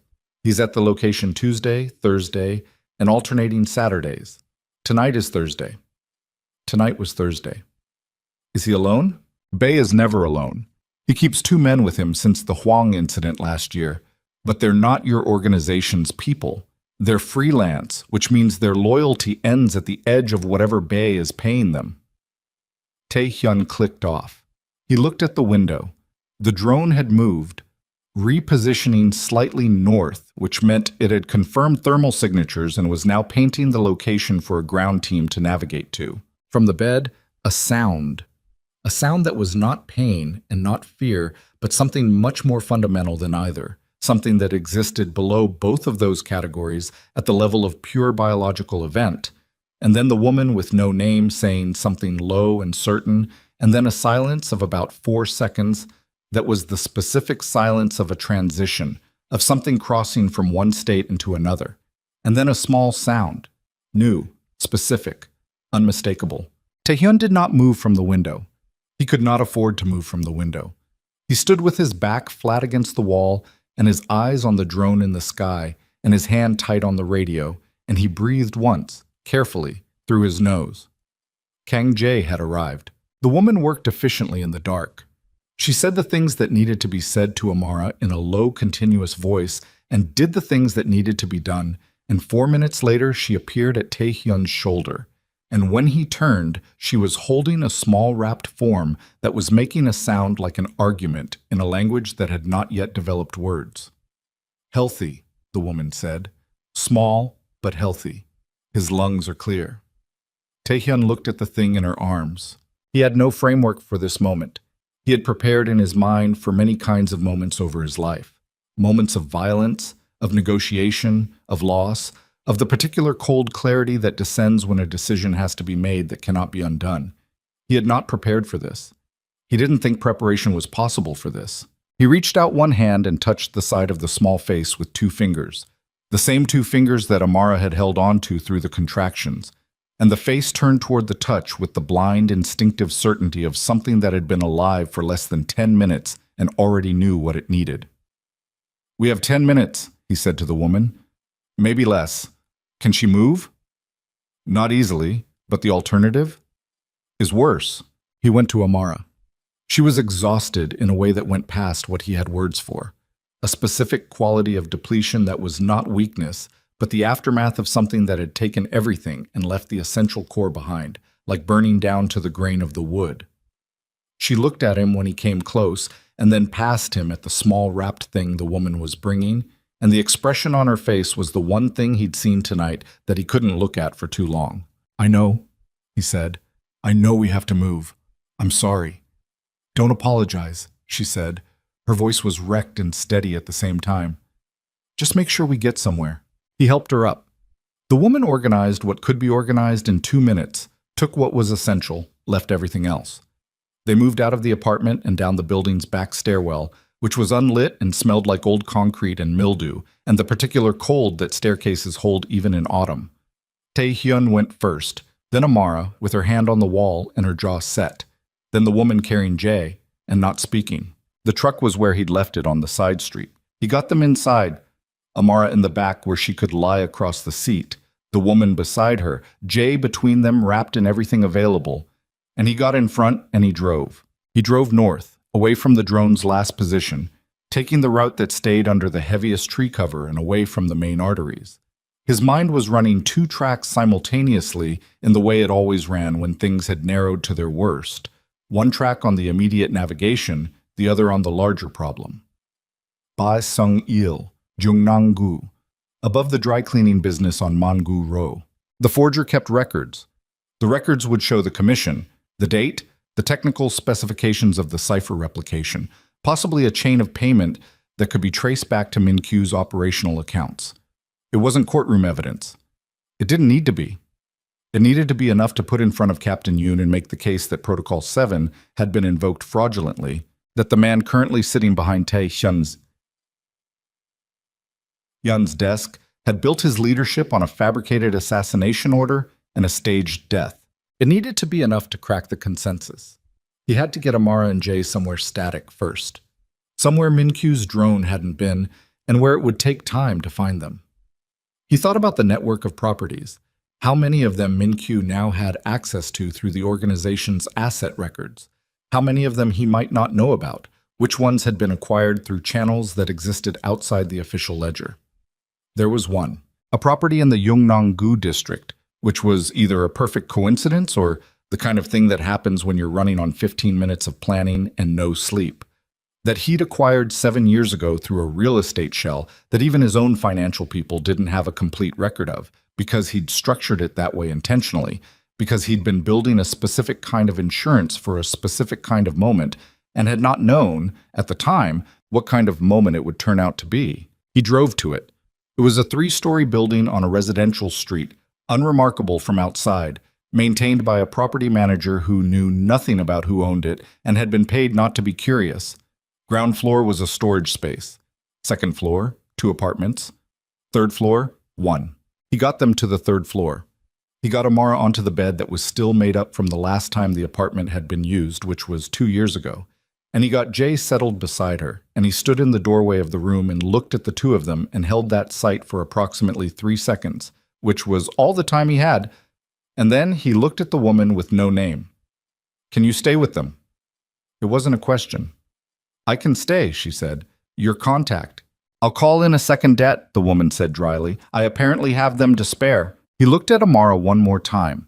She was holding Jae against her with the concentrated attention of someone whose body knew exactly what it was doing, even when the rest of her circumstances were completely insane. And she looked up at him with the expression that was not soft, but was not the expression she'd had in the diner either, the expression that was something in between that he didn't have a name for yet. "Go," she said. He went. The dry cleaning business on Mangu Row was closed at this hour, its front window dark, a hand-lettered sign in the glass. The building above it was a converted residential space, 3 units per floor, external staircase on the east side. Tae-hyun parked the truck 2 streets away and covered the distance on foot, staying in the shadows cast by the building's overhangs against the rain, which had finally begun to ease. No longer the sustained hammer of earlier, now an intermittent dripping from gutters and eaves that sounded like someone thinking out loud. He took the external staircase 2 steps at a time, quiet, hand on the rail to manage the noise of his weight on the metal. Second floor, third floor. The door at the top of the staircase was a heavy-duty steel frame unit that had no business being at the top of a residential staircase and therefore told him exactly what was on the other side of it. He knocked. A silence of about 8 seconds. Then a voice from close behind the door. Someone who had come to it without footsteps, which meant they'd been near it already, which meant they'd seen him coming on whatever camera fed the interior monitor. "You have the wrong building," the voice said. "Tell Bae that Kang Tae-hyun is outside his door," Tae-hyun said. "Tell him I'm alone and I have a proposition, and if he makes me stand in the rain to deliver it, I'll be considerably less polite about how I present it." Another silence. Longer. The door opened. The man behind it was not Bae. He was one of the freelance security, broad and flat-faced with the particular physical quality of someone hired for their capacity to occupy space. He stepped back without speaking, and Tae-hyun went in. The interior of Bae Sung-il's working space was the kind of organized chaos that only makes sense to the person who built it. 3 monitors arranged in a curve above a central desk, hard drives stacked in labeled towers along one wall, a secondary workstation in the corner covered with physical documents under acetate, and the persistent ambient smell of equipment that ran hot. The second security man was positioned near the secondary workstation, his hand visible and his intent legible. Bae Sung-il himself was sitting at the central desk. He was small and thin and somewhere in his mid-50s, with the specific pallor of someone who spent most of his life under artificial light by choice, and he was looking at Tae-hyun with an expression that was doing its best to be neutral and not quite achieving it. "You're supposed to be under Protocol 7, Bae said. "Hey, I'm aware of what I'm supposed to be," Tae-hyun said. 8 months ago, someone commissioned a piece of work from you. Encryption mimicry of a private cipher. Replication of a specific phone number's header format. The output was a fabricated message that was used to drive a woman out of Seoul and stage her disappearance. Bae's expression remained technically neutral. "I work on a lot of projects," he said. "You work on 3 classes of project," Tae-hyun said. "Document forgery, communication intercept, and cipher replication. There are 2 other people in Seoul who work at your level, and neither of them could have executed the cipher mimicry on this specific commission because one of them doesn't handle Korean syndicate encryption formats and the other one has been in Jeju for 7 months. So it was you." Interesting theory. It's not a theory. I built the cipher. I know what it takes to replicate it. I know it's possible, and I know you're the only one who could have done it in the time frame. Tae-hyun moved to the desk and put both hands flat on its surface and looked at Bae from close range. "I also know you keep records. You keep records because you're not stupid, and because the people who commission your work are the kind of people who might benefit from denying the commission later, and you have no interest in being a loose end." Bae's jaw moved slightly. "What I'm offering you," Tae-hyun said, "is a clean exit from this specific situation. You give me the record of the commission, payment chain, communication logs, technical specifications, whatever you have, and in exchange I have no further interest in you or this room or anything in it. You disappear before tomorrow morning and we never had this conversation. And if I don't, then Min-kyu finds out I came here, which he will regardless, and he draws his own conclusions about what you told me, and he's considerably less interested in your continued existence than I am because you're only useful to me as a witness and you're only a liability to him." Bae looked at the desk surface between Tae-hyun's hands.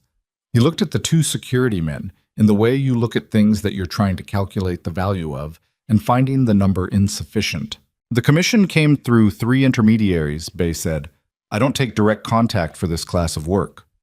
I know how you work." The final intermediary was a man named Park Ji-hwan. He's been on Seo Min-kyu's support staff for 6 years. I have the communication log. I have the payment routing. I have the technical record of the replication work, including the source cipher elements that were provided to me as a reference. Tae-hyun straightened. Where? He said. Bae reached under the desk, slowly, with the deliberateness of a man who understood what reaches under desks can look like to armed people, and produced a flat external drive in a matte black casing. Copy is already prepared, Bae said. I made it 2 days ago when I heard about Protocol 7 and started thinking about contingencies. He set it on the desk. I'm not a fool, Kang. I knew this would surface eventually. Tae-hyun picked up the drive. Leave Seoul tonight, he said. Already planned, Bae said. Tae-hyun turned for the door. The security man nearest the exit moved.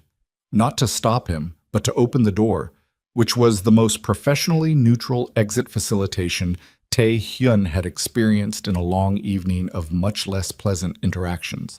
He went back down the staircase and into the street and stood for a moment with the rain coming down light and cold on the back of his neck, holding the drive in his hand. He had the record. He had the chain. He had the thing that turned a claim into a case. He brought the radio up. I have what I need, he said on the frequency. Get me an emergency channel to Captain Yoon. The response came back immediately. Already attempted. Yoon went dark 40 minutes ago. A pause that had a texture to it. Tae-hyun, Min-kyu made an announcement to the full senior structure 20 minutes ago. He's claiming you've been located and neutralized. He's saying the information came from a confirmed field team. Tae-hyun stood in the rain. He's saying I'm dead. Yes. Which means anyone who is sitting on the fence just got the answer to which way to fall. The Busan bloc formally committed to his leadership 8 minutes ago. Captain Han has gone public with his support. Another pause. Captain Yoon hasn't responded to the announcement. His silence might mean something, but the structure is consolidating around Min-kyu faster than... I need to make contact with the senior structure directly, Tae-hyun said. Not through intermediaries. I need to get the drive in front of enough people that Min-kyu can't suppress it. How? He thought. He thought about the architecture of the organization, where it gathered, where its senior elements physically existed in the same space at the same time, where he could appear in front of them in a way that couldn't be filtered through Min-kyu's communication control. There was one location. There was one standing protocol that brought the senior structure together on a fixed schedule that couldn't be altered without signaling internal crisis. A protocol that Min-kyu himself would be present for, because canceling it now would look like exactly the kind of instability that consolidated leaderships could not afford to project. The Thursday Standing Review. It happened at 4 a.m., every Thursday, at a location in the Yeongdeungpo district that the organization had used for 7 years. Security sweep at 3:30. Senior captains confirmed present by 3:45. It was now 2:17 a.m. He had 73 minutes. He was already moving toward the truck. He was 3 blocks from where he'd parked when the call came through on the relay. Not a message, an actual voice call, which the relay almost never carried, which meant whoever was calling had overridden the normal protocol to get through. He answered. The voice on the other end was not one he expected. Tae-hyun, the voice said, you need to stop moving right now. It was Captain Yoon. Tae-hyun stopped moving. You're alive, Yoon said. I knew it as soon as he made the announcement. He made it too fast, too clean. There was no confirmation lag, no field team debrief, no... It had the shape of a story, not a report. I have proof of the forgery, Tae-hyun said. The message that drove my wife out of Seoul. I have the commission record, the payment chain, everything. I need to get in front of the senior structure before... That's what I'm calling about. A pause that Tae-hyun did not like the texture of. The Thursday review has been moved. When? 2 hours ago. Min-kyu moved it to the Yeouido location. New venue, new security protocol. Nobody outside his confirmed inner circle knows the address. Another pause. But that's not the part you need to hear. Tae-hyun waited. The woman, Yoon said, your wife. Min-kyu has a man inside the Dobong-gu district who flagged the drone footage before you moved them. He doesn't have their current location, but he has a 20-minute radius from the drone's last confirmed thermal. He's running a grid search right now with 4 teams. Tae-hyun's body went very still. How long ago? He said. The search started 18 minutes ago. 18 minutes? a 20-minute radius grid search with 4 teams. He had moved them from Dobonggu to Jeonnam-gu. Adjacent districts, the move had taken 9 minutes, which put the new location inside the outer edge of the search radius, depending on exactly where Min-kyu's man was anchoring the grid. He was already running. "There's something else," Yoon said, and the something else in his voice had a specific weight that made Tae-hyun slow despite himself. "Min-kyu knows about the Thursday review location because I told him." Tae-hyun stopped running. He stood on the wet pavement in the thin rain and held the phone against his ear and felt the specific sensation of a thing he'd been holding as solid turning to a different substance entirely under his hands. "I've been reporting to Min-kyu for 4 months," Yoon said, "since the consolidation started. I told myself I was maintaining access, staying close to both sides, but I told him things that helped him." A breath. "I told him 2 days ago that a relay contact of mine had flagged unusual activity in Dobonggu that might be connected to you." Taehyun did not say anything. "I didn't know about your wife," Yoon said. "I didn't know she was alive. I didn't know there was a child. I want you to know that changes—" "Did it change what you reported?" Taehyun said. A silence. "No," Yoon said. "Then it didn't change anything." "I'm telling you now," Yoon said. "I'm telling you because the 4 teams he's running are going to find them in the next 10 minutes based on the radius I gave him, and I can redirect 2 of those teams with misdirection through my contact on his security staff, but only if you tell me where your wife actually is so I know which direction to send them away from." Tae-hyun stood in the rain. There it was, the architecture of it, clean and complete. Give Yoon the location to protect them.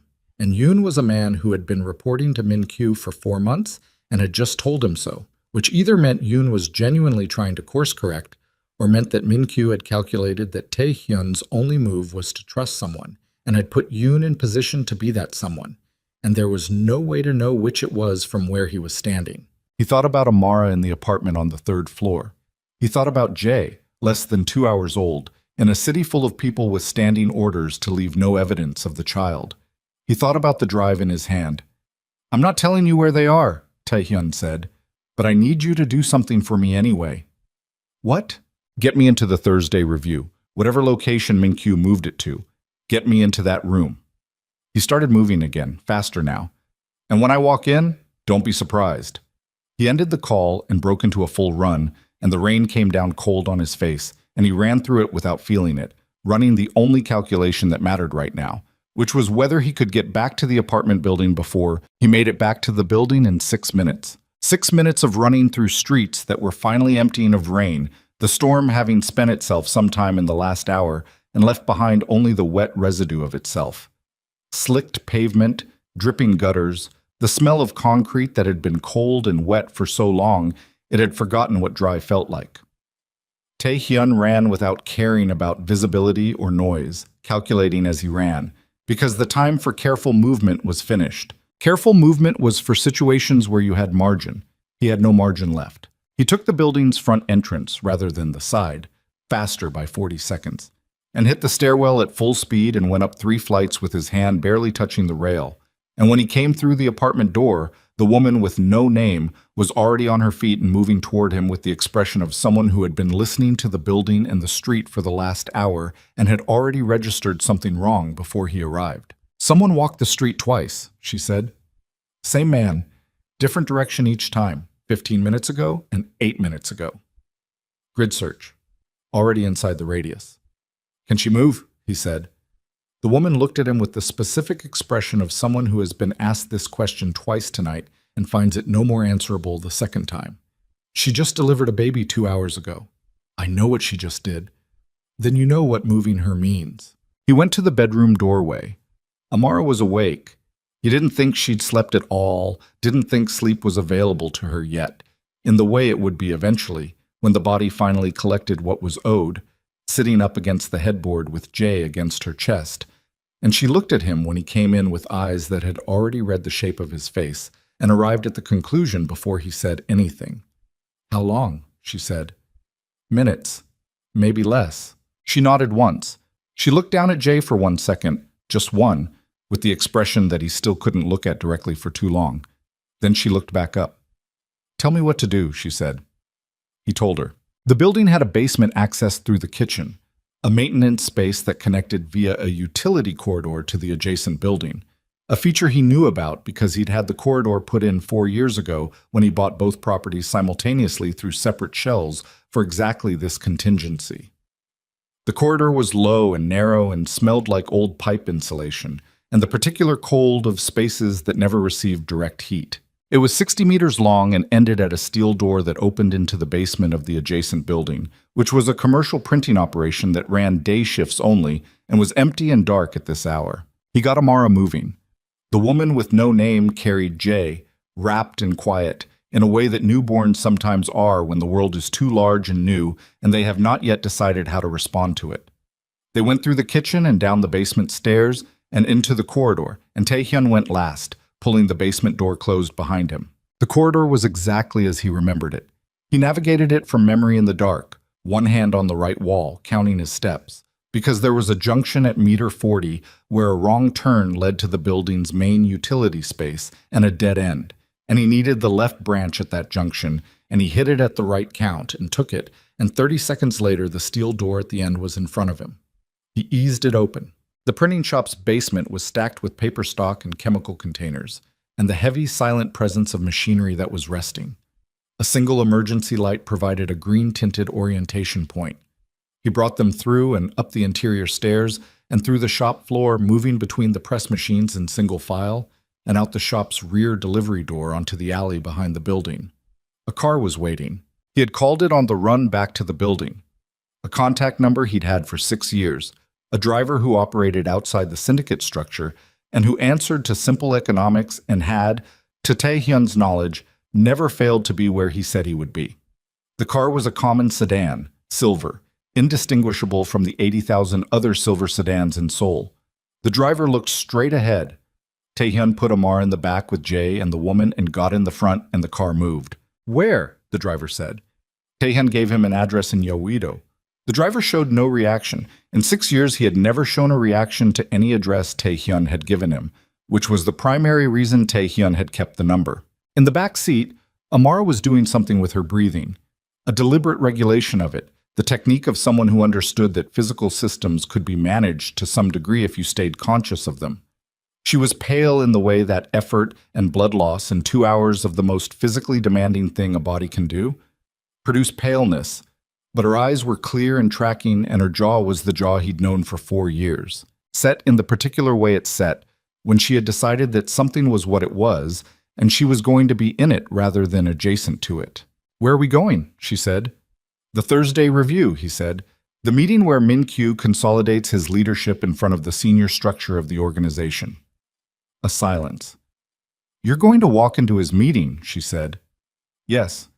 "With the drive?" "Yes." "And what happens to us while you're doing that?" He turned in the seat to look at her. "There's a location in Yeouido, separate from the meeting venue, 3 blocks from it. Clean, unregistered, stocked. You'll be there with her." He indicated the woman, who was holding Jay with the calm of someone who had survived considerably more chaotic situations than this one and had developed a philosophical orientation toward them. "I'll be in the meeting for less than 20 minutes. Either it works or it doesn't. And if it doesn't, I won't be coming back from it. And you'll have the car and the driver and enough cash in the location's lockbox to get out of the country." Amara looked at him. "That's your contingency," she said. "For if you die." "Yes.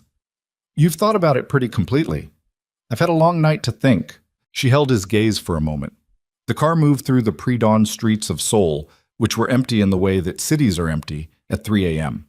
Not actually empty, but populated by a different category of person than the daylight hours produce, people for whom 3 a.m. is either very late or very early, and who share the streets with a mutual unspoken acknowledgement that they have both arrived here by routes that don't require explanation. "Come back," she said. It wasn't a plea. It was an instruction. She delivered it the same way she'd delivered everything tonight. Flat, direct, no softness around it to cushion the weight. "Working on it," he said. He got them to the Yeouido location with 19 minutes to spare. He spent 4 of those minutes getting them inside and oriented and showing the woman with no name where the supply cabinet was and where the radio was and what frequency to monitor. He spent 2 minutes in the doorway of the room where Amara was lying back down with Jay on the bed beside her, not speaking, just standing there doing the thing he'd done with his hand against the wall earlier, being in proximity to the fact of them, because it was possible this was the last time, and he wanted the last time to be a thing he'd been present for rather than something he'd walked past in a hurry. Amara looked at him from the bed. "You have 13 minutes, she said. "I know. Stop standing in the doorway then." He almost said something. He decided against it. He had learned over 4 years with her that some things were better carried than expressed, that she read the carrying of them as clearly as she would have read words and responded to it with more trust than she gave to words, because words could be assembled, and the carrying of a thing couldn't. He left. The meeting venue in Yoito was a private club on the 14th floor of a commercial building that the organization had controlled for 9 years through a hospitality company that was, on paper, extremely successful, and in practice, a vehicle for exactly this kind of use. Tae-hyun knew the building's access system because he had designed it. He knew the elevator override because he had written the protocol for it. He knew the service entrance on the building's east side and the maintenance stairwell that ran parallel to the public elevators and emerged 1 floor below the club through a utility space that connected to the kitchen. He went in through the service entrance at 3:41 a.m. The security sweep for the Thursday review happened at 3:30. He was 11 minutes behind it, which meant the venue had been cleared and the senior structure was beginning to arrive and settle, and the security posture inside would be at its lowest point, the sweep done, the formal meeting not yet begun. The men inside in the social interval between arrival and business, where attention was distributed rather than focused. He took the maintenance stairs. 14 flights, and he took them at a pace that was not running but was not far from it, and by the time he reached the utility space below the club, his breathing was controlled, but his shirt was not dry, and the Glock in his waistband was a pressure against his ribs that he was aware of with each step. He stopped at the utility door. He listened. On the other side, kitchen sounds, low voices, the specific acoustic quality of a catered meeting space in its preparation phase. He counted 3 voices in the kitchen. Staff, not security. Security would be in the main room and at the entrance, and possibly 1 man on rotation through the corridor. He opened the door. The kitchen staff saw him. 2 of them, young, catering company uniforms, clearly with no background information about what the Thursday review was or who attended it. Here because someone had contracted their company for late-night corporate hospitality. They looked at him with the confusion of people who have no context for what they're seeing. "Get out," he said. Quiet. Absolute. They got out. The efficiency of it, the speed with which they read the tone and made the decision, was a function of whatever they saw in his face, which he was not currently managing for them. He moved through the kitchen to the service door that opened onto the main room's side corridor. He stopped. Through the door, voices, more than he'd hoped for. The senior structure was largely assembled, which meant he was going to walk into a room containing approximately 15 men, most of whom had spent the last several hours believing he was dead, and some of whom had authorized his death. And he was going to have to manage that room in the first 5 seconds, or he was not going to get to the 6th. He thought about the drive in his jacket pocket. He thought about Amara in the Yoito safe location 3 blocks away. He opened the door and walked in. The room went quiet, the way rooms go quiet, when something happens that doesn't fit the expected sequence of events. Not all at once, but in a spreading wave, starting at the point closest to the disruption and moving outward. Tae-hyun walked through the service door and kept walking, toward the center of the room, not stopping, not slowing, because the momentum of a man who doesn't stop is harder to interrupt than the momentum of a man who pauses to assess the response to his arrival. He counted faces as he walked. 12 men in the main room, plus 2 at the entrance who had not yet processed what they were seeing into action. Ryu was not among them. Ryu was dead or incapacitated. The message from the relay had said Ryu down, and he felt that as a specific point of weight somewhere behind his sternum and didn't let it slow him. 3 of the faces were senior captains who had publicly backed Min-kyu. 2 were faces he didn't recognize, new appointments made in the 6 months of restructuring. The others were men he knew, men he had worked with for years, men whose expressions were now running through a sequence that went from shock through confusion toward something that hadn't resolved into a direction yet. At the far end of the room, behind the main table, Seo Min-kyu stood up. He stood up slowly. He was wearing a dark suit, and his face was the face of a man who has prepared extensively for many contingencies, and who has just encountered one that he prepared for but didn't fully believe in. "You're dead," Min-kyu said. "Keep saying it," Taehyun said. "It'll be true eventually." He reached the center of the room and stopped. He looked around at the faces, taking the inventory slowly, letting them see him doing it, letting each man understand that he was being specifically seen and specifically assessed. "I have something for everyone in this room," he said. He said it at a conversational volume because yelling was for people who weren't sure they'd be heard, and he was sure. "It takes about 4 minutes to go through. After that, anyone who still wants to shoot me is welcome to make that choice with the full information available." "Take him," Min-kyu said. 2 men moved, the ones at the entrance, who had finally resolved their confusion into action. They were halfway across the room when the room's secondary entrance, the one on the north side, the public corridor entrance, opened and Captain Yoon walked in, followed by 3 men Taehyun didn't recognize but who had the bearing and the specific quality of attention of men who were armed and positioned. The 2 men from the entrance stopped. The room recalculated. Yoon looked at Taehyun. Taehyun looked at Yoon. An entire conversation passed between them in about 1 second. The acknowledgement of the earlier call, the acknowledgement of what Yoon had admitted in that call, the understanding that Yoon was here anyway, and that whatever his reasons were, they were going to have to be enough. 4 minutes, Yoon said to the room. He said it not as a request, but as a statement of what was going to happen. Then everyone decides. Taehyun pulled out the drive. He connected it to the display system on the side wall, the same system that had been used for Thursday review presentations for 7 years, that he knew because he'd had it installed, that accepted the drive format he was holding because he'd specified that format when he wrote the procurement requirements. The display came up. The files opened. He walked them through it. 4 minutes, as promised. The commission record, the payment routing through Park Ji-hwan to Baesong-il, the technical log of the cipher replication, the specific parameters of his personal encryption format, provided to the forger as a reference, documented in Bae's record-keeping with the clinical precision of a craftsman who recorded his work like an engineer rather than a criminal. The time-stamped chain showing the commission completed 3 days before Amara had been shown the fabricated message. The chain showing payment clearance through an account that Taehyun could trace on the display in front of the room directly to a financial vehicle that Min-kyu controlled. He let the last document sit on the screen. He looked at the room. He looked at Min-kyu. Min-kyu's face had gone through several things during the 4 minutes. It had started at the cold composure of a man who believed he could manage whatever was coming. It had moved as the documents progressed, through something that was not quite fear but was adjacent to it, the expression of a man watching the structure he built being taken apart beam by beam in front of witnesses. It had arrived at something that was neither composure nor fear, but the thing that lives between them, when a very intelligent person realizes that the variables have resolved against them and begins the calculation of remaining options. "He fabricated the order that drove my wife out of Seoul 6 months ago," Taehyun said to the room. "He staged her death. He used my grief to make me into something he could aim. He spent 6 months building this." He gestured at the room, at the assembled structure, at everything Min-kyu had consolidated.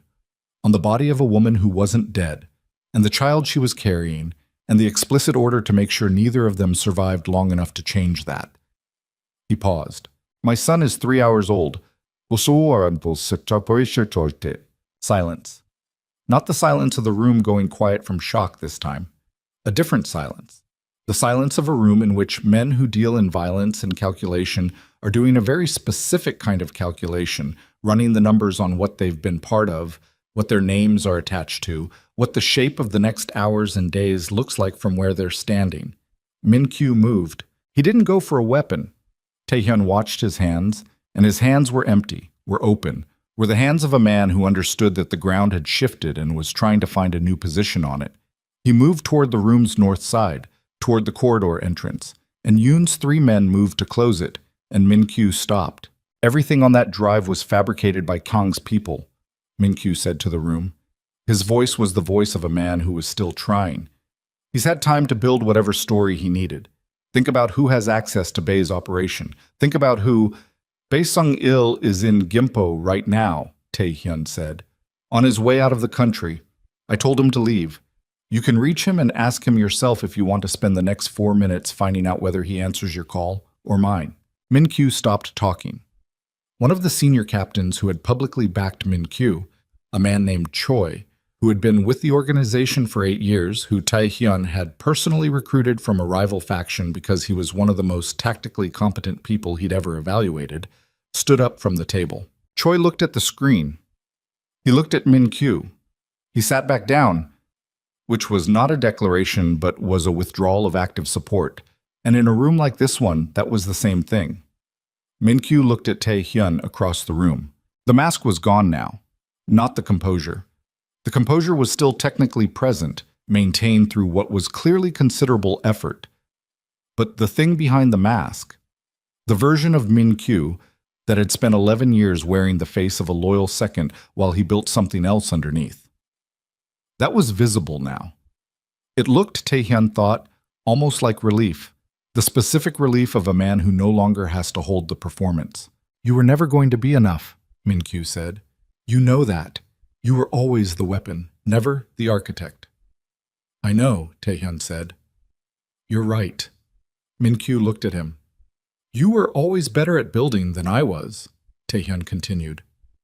You built all of this. He looked around the room. The problem is what you built it on. He nodded at Yoon. What happened in the next 4 minutes was not clean. It was never clean. The closing of something like this was never clean, because the men involved were not clean, had not chosen clean, would not have been in this room at 4 a.m. if clean was a priority they'd ever ranked highly. There was resistance. 2 of the men who'd been newly appointed by Min-kyu made a serious attempt, and it cost one of Yoon's men a broken forearm, and it cost Tae-hyun a cut above his left eye from a thrown object that he didn't fully track, and it ended with those 2 men restrained against the wall and the room in a new configuration. Min-kyu standing at its center, contained, not physically restrained, but surrounded by a set of variables that had resolved against him completely. Tae-hyun stood in front of him. Blood from the cut above his eye was running into the corner of his left eye, and he could feel it there, the warm and slightly stinging presence of it, and he didn't wipe it. He looked at Min-kyu, and Min-kyu looked back at him, and between them was 11 years of shared history, the building of something from nothing, the decisions made in rooms like this one, the version of friendship that exists between people who operate in the dark and have chosen each other as the one person in the dark they trust. Why? Tae-hyun said. One word. It wasn't an accusation. It was a genuine question, and Min-kyu heard the difference. Because you would never have given it to me, Min-kyu said. You would have run this until you were 60 and handed it to someone else. Someone who looked like an heir to you, someone you'd picked. You never looked at me as the answer. I was always the instrument. You were my closest friend. I was your closest tool. The composure cracked for just a moment. Just the single specific crack of someone who has been holding something for a very long time, finally putting it down. There's a difference, Tae-hyun. You never saw it. Tae-hyun looked at him. He thought about the 11 years. He thought about the specific texture of that friendship, the meals, the shared danger, the accumulated weight of mutual survival. He thought about whether Min-kyu was right, whether he'd reduced a man to a function without knowing it, whether the thing that had been done to him was built on a wound he'd inflicted first. He decided it didn't change what needed to happen. You ordered my son killed before he was born, he said. Min-kyu said nothing. That's the thing I can't get past, Tae-hyun said. Everything else I could spend years arguing about. That I can't. He stepped back. Yoon, he said. Already arranged, Yoon said from behind him. The Busan block is going to be a problem. They committed publicly. They'll need... The window on the north wall of the room exploded inward. Not from a thrown object. From a shaped charge. The kind that strips a window frame in a single event and produces a pressure wave that drops everyone nearest to it. Tae-hyun went sideways from the blast rather than down, an old reflex, and came up with the Glock in his hand and his back to the wall. 3 men came through the window on fast ropes, 14 floors up, and they came through the window like they'd been standing just outside it, which meant they'd been descending from the roof, which meant this had been staged before the meeting started, which meant Min-Kyu had prepared for the possibility that the meeting went wrong and had staged an extraction team on the roof of the building as an exit option. The room dissolved into chaos. Min-Kyu was moving toward the window, toward the ropes, toward the extraction team, and Tae-hyun was moving too, cutting the angle, and the three men from the window were armed and using that fact, and the room was suddenly very loud and very small and full of people making fast decisions. Tae-hyun took one of the extraction team with a shot from 8 meters, center mass, and the man went back and the rope took his weight and held him there swinging, which removed him from the immediate calculation.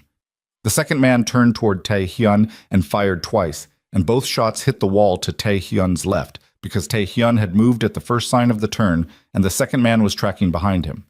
Tae-hyun returned fire from the new position. 1 round, the man went down. The third extraction team member had gotten to Min-Kyu. They were at the window.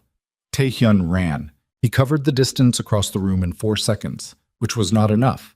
Min-Kyu was already at the window. The third man had the rope in Min-Kyu's hands, and Tae-hyun arrived at the window frame and grabbed Min-Kyu's jacket at the shoulder, and Min-Kyu's weight was already committed outward, and the jacket held for 1 second, and then the seam gave, and then Tae-hyun had the third man's arm, and the three of them were in a compression of forces at the window frame. The rope pulling out, Tae-hyun pulling in, Min-Kyu in the center, and then the third man made the calculation and released the rope to free his hand for a weapon, and the rope swung away, and Min-Kyu dropped. Not far. 2 floors. The emergency landing structure on the 12th floor, a maintenance platform, caught him. Tae-hyun looked down from the window and saw him there, on his back, not moving but breathing, the shape of a man who had fallen 2 floors and not died from it, but who was also not going anywhere under his own power in the next several minutes. The third man had his weapon up. Tae-hyun turned into it rather than away from it. The counterintuitive move, the move that closed distance faster than it could be tracked. And his left hand found the weapon and pushed it offline as it fired, and the round went somewhere into the ceiling, and then Tae-hyun had the man's wrist and applied the same geometry he'd applied to the diner owner's wrist 7 hours ago, and the result was the same, and the man made the same sound, and the weapon was no longer a factor. Tae-hyun leaned against the window frame. He was bleeding from 2 places now, the cut above his eye and something along his left side that he'd been unaware of until this moment, and that suggested one of the rounds hadn't missed him as cleanly as he'd thought. He pressed his right hand against it. Not critical. The category of wound that is serious enough to need attention and not serious enough to stop what needs to happen first. He looked at the room. Yoon was on his feet. 2 of his men were down, 1 seriously, 1 not. The senior structure that had been assembled for the Thursday review was in various states of having gotten through the last 3 minutes, and the expressions on the faces ranged from shock to the specific focused recalibration that experienced men in violent situations perform automatically. Min-Kyu is on the platform 2 floors down, Tae-hyun said. His voice came out steady, which cost him something he didn't audit. Get him off it before he recovers enough to move. He pulled out his phone. He called the number for the safe location 3 blocks away. It rang 4 times. 5. 6. On the 7th ring, the woman with no name answered. "We're here," she said before he could speak. "We're all here. I heard the explosion." He let out a single breath. Just one. "Stay inside," he said. "Don't open the door for anyone except me." "Obviously," she said, and clicked off. He looked out the window at the pre-dawn Seoul skyline. The Han River visible from this height, a dark moving line between the lit banks, the sky above the east horizon beginning to consider the possibility of a color that was not black. Not committing to it yet. Just considering. Behind him, Yoon was issuing instructions in the flat voice of a man who has been in rooms like this before and knows what the next hour requires. Tae-hyun turned. There were things that still needed to happen. Min-Kyu on the platform below needed to be secured, and the Busan block needed to receive information that would change their calculation, and the men in this room needed to understand what the organization was going to look like on the other side of this night. There was work ahead that was political and structural and careful, the kind of work he was equipped for, the kind of work that in any other context he might have found satisfying. He was going to do all of it, and then he was going to walk away from it. He pulled his jacket closed over the wound in his side and looked at the assembled room and said, in a voice that carried to every corner of it, "Here's what happens next." And across the city, in the room where Min-Kyu had staged his final bid, a room that was now 3 extraction team members short and 1 forged mandate short and 1 fabricated death. Short of the story it had been built to tell. The last of the pre-dawn dark was thinning against the east, and somewhere in Yoido a woman who had run for 6 months and crossed an ocean of fear to get to this morning was lying in a clean room with her son against her chest, listening to a city that did not yet know that the man who had ordered her death from the shadows was lying on a maintenance platform 14 floors above On-A. They found Min-Kyu on the maintenance platform at 4:47 a.m. He had not tried to move. The fall had done something to his left leg. Not broken, but the specific deep damage of a joint that has absorbed an impact it was not designed for. The kind of injury that announces itself clearly and then keeps announcing itself every time you try to ignore it. He was sitting with his back against the platform railing when Yoon's men reached him, his hands open on his knees, looking at the city below with the expression of a man who has completed a long calculation and arrived at the number. Taehyun came down by the maintenance stairwell rather than the rope. He was moving more carefully than he had been 20 minutes ago. The wound in his side had graduated from ignorable to present, a persistent burning along the left ribs that tightened with each full breath, and that he was managing by breathing shallowly, which he knew was not a long-term solution but was sufficient for the next hour. The cut above his eye had clotted. His shirt was a record of the night in ways that could not be explained to anyone who hadn't been part of it. He stepped out onto the platform. Min-Kyu looked up at him. The city spread out behind him, 14 stories down. Seoul in the last of the pre-dawn dark, the Han River catching what little light there was and returning it as a long silver suggestion of itself. The lights of the bridges strung above the water like arguments that hadn't finished yet. The air at this height was cold and clean and smelled like rain-washed concrete, and the faint diesel exhaust of the first delivery trucks beginning to move through the streets below. Taehyun stood over him for a moment. Then he lowered himself to the platform, slowly, sitting against the railing beside Min-Kyu, because his body had been in motion for 7 hours and was presenting him with a bill that was becoming difficult to defer, and because he found that he did not want to stand over the man for this conversation. They sat side by side the way they had sat, once, years ago. A rooftop in Incheon, the early days of what would become the organization. The two of them young enough to still find something almost funny in the size of what they were attempting. He could remember the quality of that night. The cold. The particular recklessness of two people who don't yet know what they're building and are therefore not yet afraid of it. He remembered it and felt the weight of what it had become, and let the weight settle rather than pushing against it. "The drive is in front of the full senior structure," Taehyun said. "Park Ji-hwan is already in custody.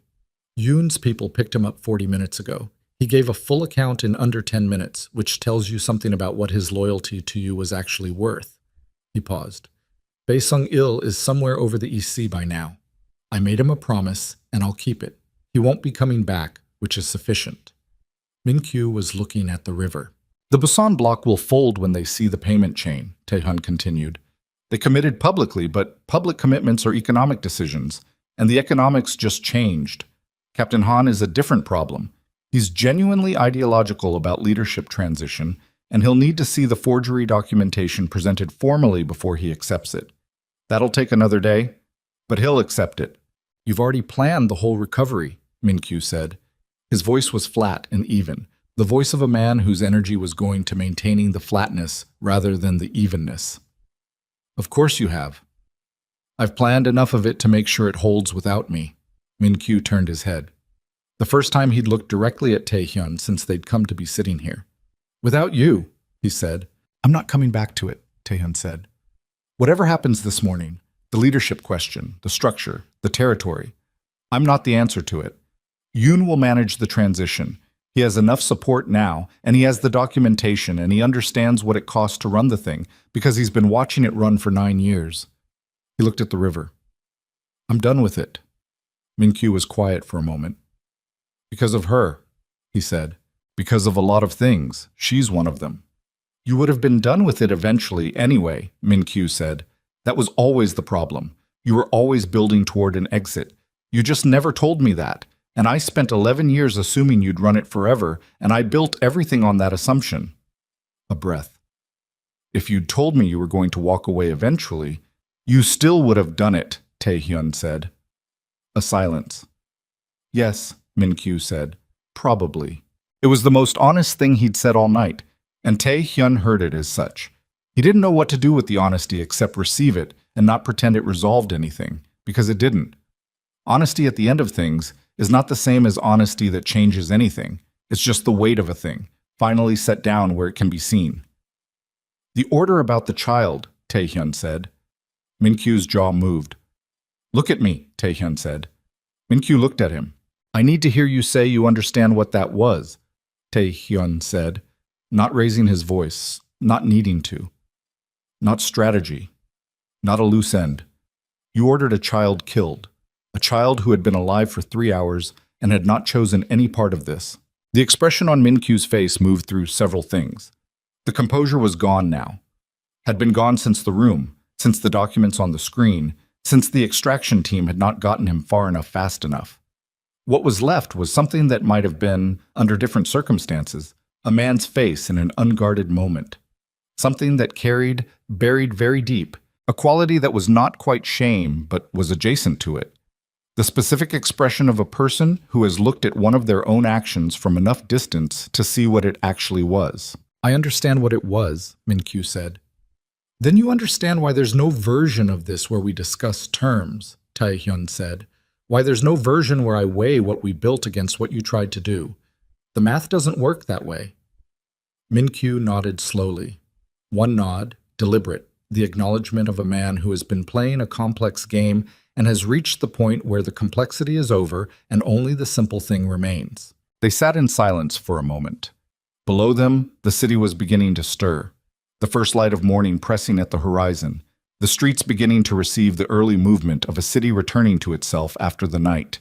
A delivery truck somewhere below, a single set of headlights crossing the bridge over the river. For what it's worth, Min-Kyu said, the early years were real. Tae-hyun looked at the river. I know, he said. He meant it. That was the part that didn't have a clean resolution, the part that would sit with him afterward, in whatever the afterward looked like, without resolving into something that felt complete. The early years had been real. The friendship had been real, or had been real enough that the difference between real and real enough didn't matter at the time.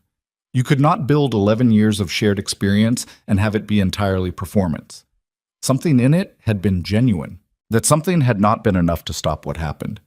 He thought about what that said about the nature of genuine things, and decided it was not a thought he was going to finish tonight. He stood. The wound in his side spoke up loudly at the motion, and he pressed his arm against it and waited for the protest to subside to its baseline level. Yoon's people are going to take you in, he said. You'll be held until the formal proceedings. The documentation makes the case clear enough that it won't require much from me. I won't need to be present for most of it. He looked at Min-Kyu. If there's anything you want said to anyone, now is when you say it to me. I'll pass it along or I won't, depending on what it is. Min-Kyu thought about this. Nothing, he said. Tae-hyun nodded. He stepped back from the railing. He looked at Min-Kyu one more time, at the man who had been his closest companion for 11 years and who had spent the last 6 months dismantling everything they'd built together on the foundation of a lie, and who was now sitting on a maintenance platform 14 floors above Seoul with a damaged leg and an ended future, and who had said, at the end, that the early years were real, which was either the truest thing he'd ever admitted or the last play of a man who had run out of others. Tae-hyun turned and went back through the stairwell door. He did not look back. The wound needed attention before anything else. He knew this the way you know things that your body is insisting on while your mind is still trying to prioritize around them. The insistence becoming impossible to manage past a certain point. Yoon met him at the bottom of the stairwell and took one look at the way he was holding his left arm against his side and made a single call without asking for permission. The doctor arrived at the building's service entrance 20 minutes later. Not the woman from Dobong-gu. A different contact, a man in his 50s who arrived with a bag and the resigned professionalism of someone who had been doing this kind of work for long enough that 5 a.m. calls no longer registered as unusual. He worked in the building's service room, which was not a sterile environment by any clinical standard, but which was what was available. The wound was a graze, a round that had caught the flesh over the lower left ribs without contacting bone, deep enough to require closing, but not deep enough to have done anything permanent. The doctor cleaned it and closed it and taped it and told Tae-hyun the things that doctors tell people in this situation: rest, antibiotics, monitoring, with the specific tone of a man who knows the advice will be followed selectively at best and is giving it anyway because it is his job to give it. Tae-hyun was out of the building by 5:40 a.m. He walked the 3 blocks to the Yeouido safe location. He walked them slowly, not because the wound demanded it, but because the city was coming awake around him in the early morning way that cities come awake. Gradually, in pieces, the first people emerging with the particular purposefulness of those who have somewhere to be before the rest of the world has committed to the day. And he found that he wanted to be in the middle of it rather than moving through it as fast as possible. He had been moving as fast as possible for 6 months. He had been moving as fast as possible for most of his adult life.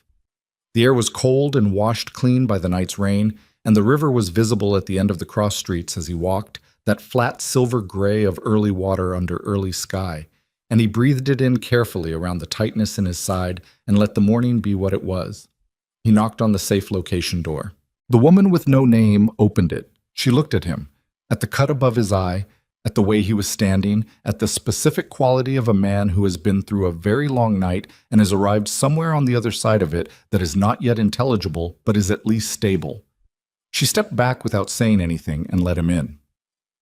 The apartment was quiet. The eastern window was beginning to show the early light. In the back room, the door was open. He stood in the doorway. Amara was awake. She had been awake, he suspected, for most of the last 2 hours. Sleep was not something the body moved toward easily when it had spent the night running on fear and the aftermath of labor and the sustained effort of not knowing how something was going to resolve.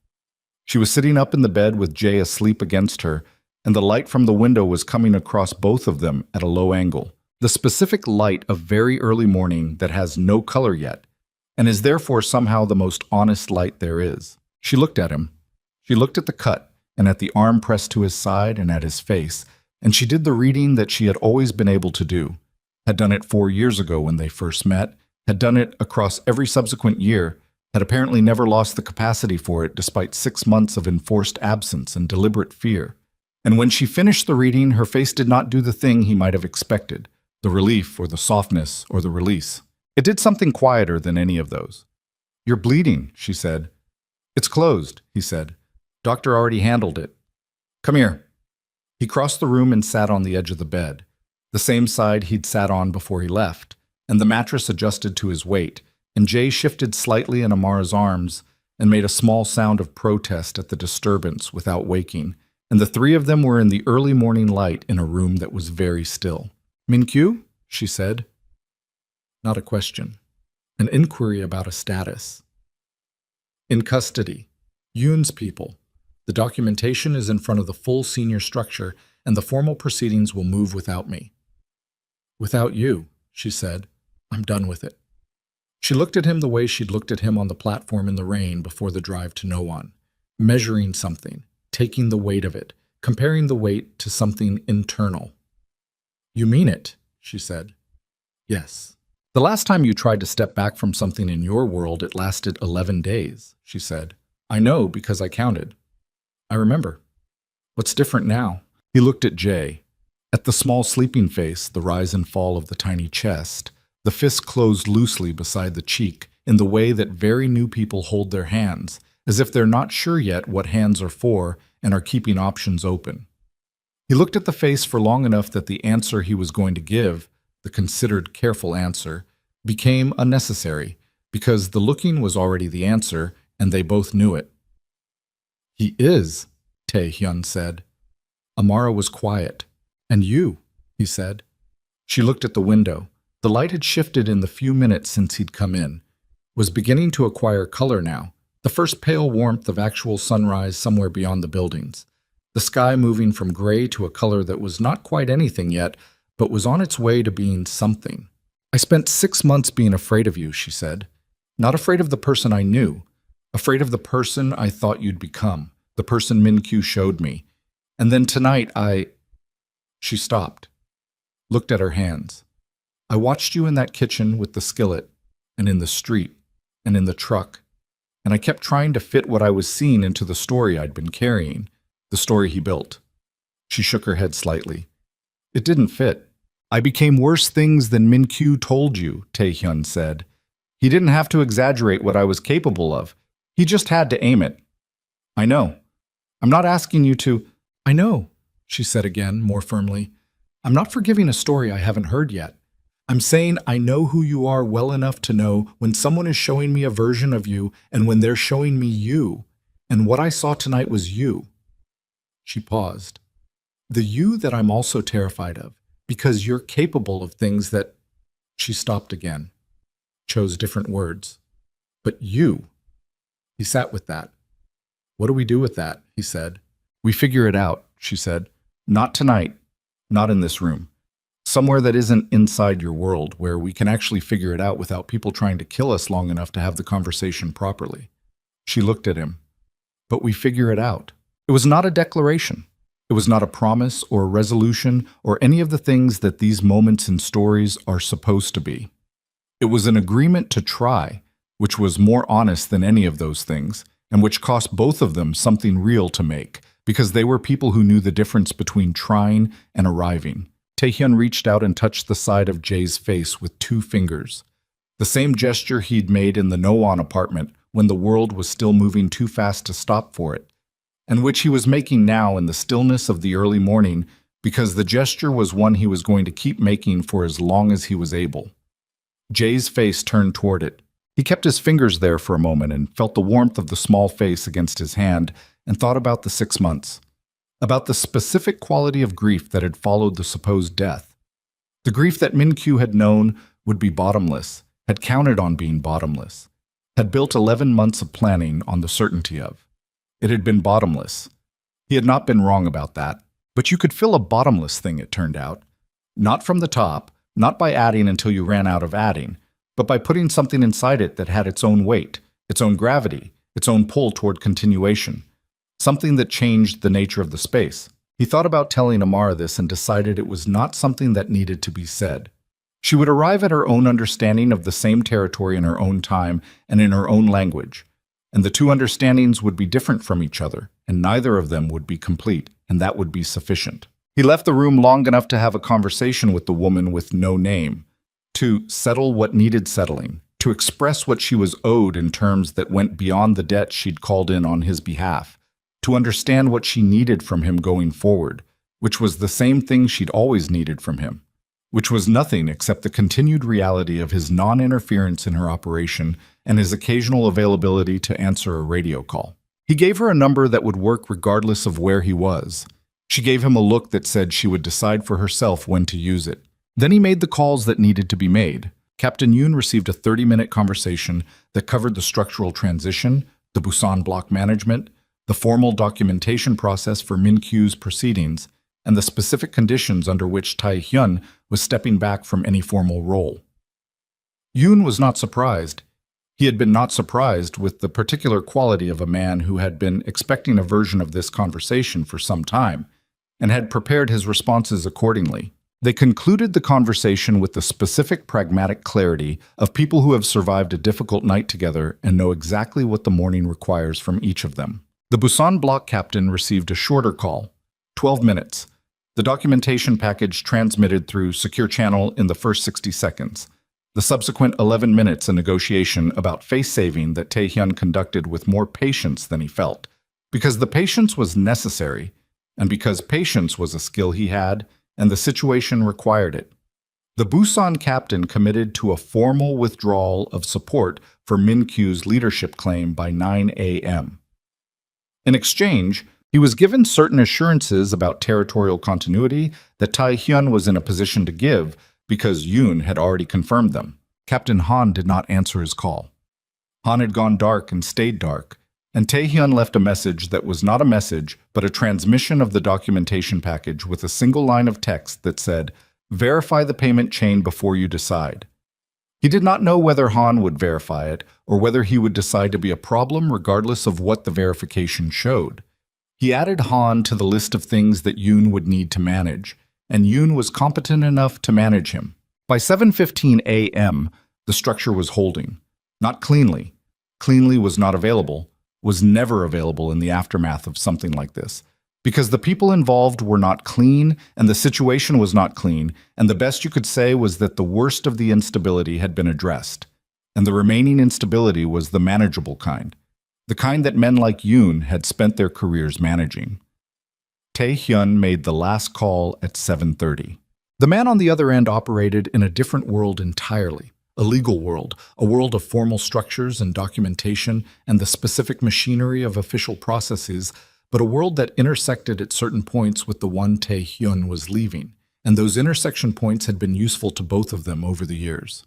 The conversation was brief and specific.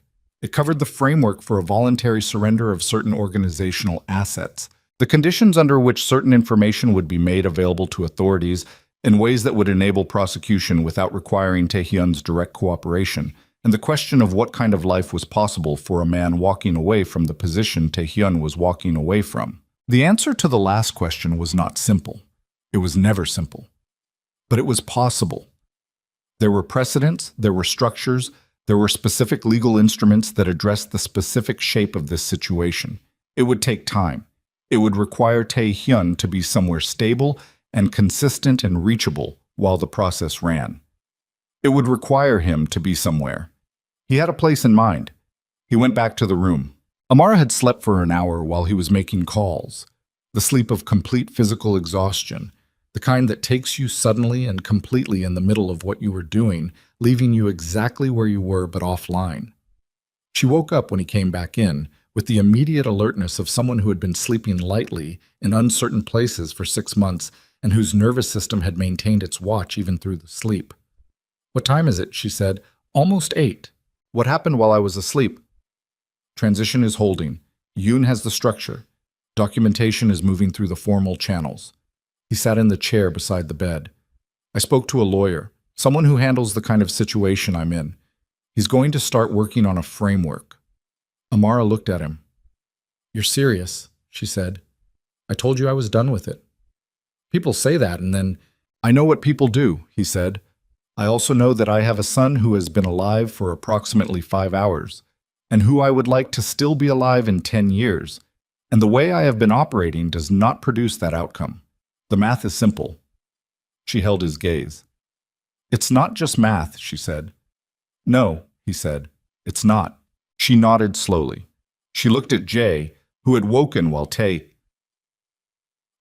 was making calls and who was now doing the focused, concentrated thing that very new people do when they are awake and the world is presenting itself to them. An expression of absolute present tense attention that is uncomplicated by context or history or any of the weight that accumulates in faces over time. He was looking at the ceiling with the complete seriousness of someone for whom the ceiling is the most interesting thing that has ever existed. Tae-hyun watched him look at the ceiling. He thought about the man who had stood in the rain 6 months ago and let them lower a box into the ground and told himself that the last trace of his humanity was going in with it. He thought about what he had done with that belief. The efficient, merciless, perfectly calibrated machine he had allowed himself to become in the absence of the thing that had been making him human. He thought about Min-kyu on the platform, saying the early years were real. He thought about what it meant that both things could be true, that the early years had been real, and that they had ended here, on a maintenance platform in the pre-dawn, with a man who had spent 11 years close enough to see everything, and had used the scene to build the most precise possible weapon against the person he was supposed to be closest to. He would carry that. Not as a lesson, like he had enough lessons. As a fact. The kind of fact that becomes part of the texture of how you move through the world. Not loudly, not in the foreground, but present in the quality of your attention and the decisions you make about who you let close and how close you let them. He would carry it, and it would not be simple, and it would not be resolved. That was what it meant to have been in this. 3 weeks later, in a city that was not Seoul and that had no history for any of them, Tae-hyun stood in a small kitchen in the early evening and made the kind of meal that he made badly because he had never cooked consistently in his adult life and had no particular talent for it, following instructions from his phone with the focused determination of a man applying himself to something new and refusing to be defeated by it. Amara sat at the kitchen table with Jay in her arms and watched him do it, and did not offer to help, which he had asked her not to do because he was going to learn this specific thing, and the learning required failure, and she understood that. She offered commentary instead, which was not something he had asked for, and was therefore honest. The apartment was rented under a name that did not belong to either of them, in a city that did not know them, in a country where the reach of what Taehyun was leaving behind was limited and getting more limited as the formal transition process ran its course. There were people who still wanted to find them. There would always be people who wanted to find them, for some period of time that would eventually diminish as the organization continued its transition, and the specific value of locating them decreased relative to the risks involved. Yoon had been in contact twice. Brief, informational, the communications of a man managing a situation competently and checking in with the person whose situation he was managing rather than with his superior, because that relationship had changed. The Busan bloc had held to its withdrawal. Captain Han had verified the payment chain and had gone quiet, not hostile, not aligned, simply absent from the conflict, which was acceptable. Min-kyu's formal proceedings were ongoing. Tae-hyun did not follow them closely. He had provided the documentation and the testimony and the specific technical information that the process required, and he had stepped back from it and let it run, because the alternative was remaining inside it, and remaining inside it was remaining inside the world he was leaving. And you could not leave something by half. There were things that were not finished. There were things that would never be finished. The 6 months Amara had spent running, the specific damage that had been done to the trust between them that would require not drama or declarations, but the long, patient work of ordinary days, the accumulation of small evidence, the gradual rebuilding of the thing that had been broken. It would take time that could not be compressed or accelerated. It would require both of them to be present for it rather than performing it. They were both present. On the 4th morning in the new city, Amara woke before Jae and before Taehyun and went to the window in the front room and stood looking at the street below. It was an ordinary street, residential, quiet, the specific calm of a neighborhood in the early morning that had no particular significance and no particular history, and nothing to recommend it except that it was there and they were in it. She stood at the window for a while. Taehyun woke and found her there and came to stand beside her, and he did not ask what she was thinking because he could read it in the quality of her stillness. Not sadness, not fear, not any of the categories the night had produced. Something else. Something that was perhaps the first approximation of what it felt like to stand in a place where nothing was chasing you, and nothing required your immediate action, and the person beside you was the person you had chosen and not the person you had survived. They stood there together. Jay woke and made his opinion of being left in the other room loudly known. They both turned at the same moment with the same instinctive toward him quality that was already so established after 4 days that neither of them noticed it consciously. Amara went first. Tae-hyun followed. In Seoul, the Han River moved under its bridges without knowing what had crossed above it. The organization continued its restructuring with the particular momentum of institutions that do not require any specific person to continue, which was both its nature and the thing that had allowed Taehyun to leave it, because a thing that needs you to be its center does not release you. And he had built something that did not need any single center. And that had turned out to be either the best or the worst decision of his life, depending on which 6 months you were looking at. Seo Min-kyu, in a holding facility in the Mapo district, asked twice in the first week to send a message to Tae-hyun. Both times the request was denied. On the 3rd week he stopped asking. The woman with no name remained where she had always been, between things, useful, available, absent from every record, and therefore from every target. She did not call the number Tae-hyun had given her, and he did not expect her to, and the number remained available in the way that certain resources remain available. Not used, not abandoned, simply held in reserve against the possibility of a future that none of them could fully see. Captain Yoon sat at a desk that he had not chosen and ran an organization he had inherited under circumstances he had not fully predicted and made decisions that he had not been certain he was capable of making. He made them anyway. Some of them were wrong. He corrected what could be corrected and carried what could not be. Somewhere outside Seoul, in the direction of the coast, An old man who had sat in a corner booth of a roadside diner on the worst night of his life continued to sit in corner booths and watch things happen around him with the patience of someone who had learned that most things resolve themselves if you wait long enough and stay low enough and know when to duck. In the kitchen of a rented apartment in a city that did not know their names, Kang Tae-hyun burned a pot of rice for the second time in 4 days and held his son with one arm while he dealt with the evidence of this failure with the other. And Amara laughed. A real laugh, unguarded, the first one since before any of this started. The laugh he had thought, standing in the rain 6 months ago, he would never hear again, and the sound of it moved through the kitchen and out into the ordinary evening of an ordinary street and disappeared into the city the way sound does, passing through walls and distance until it becomes part of the general ambient warmth of the world. Nothing that had happened was resolved. Everything that mattered was here. That was enough. That was, in the end, the only kind of enough there is.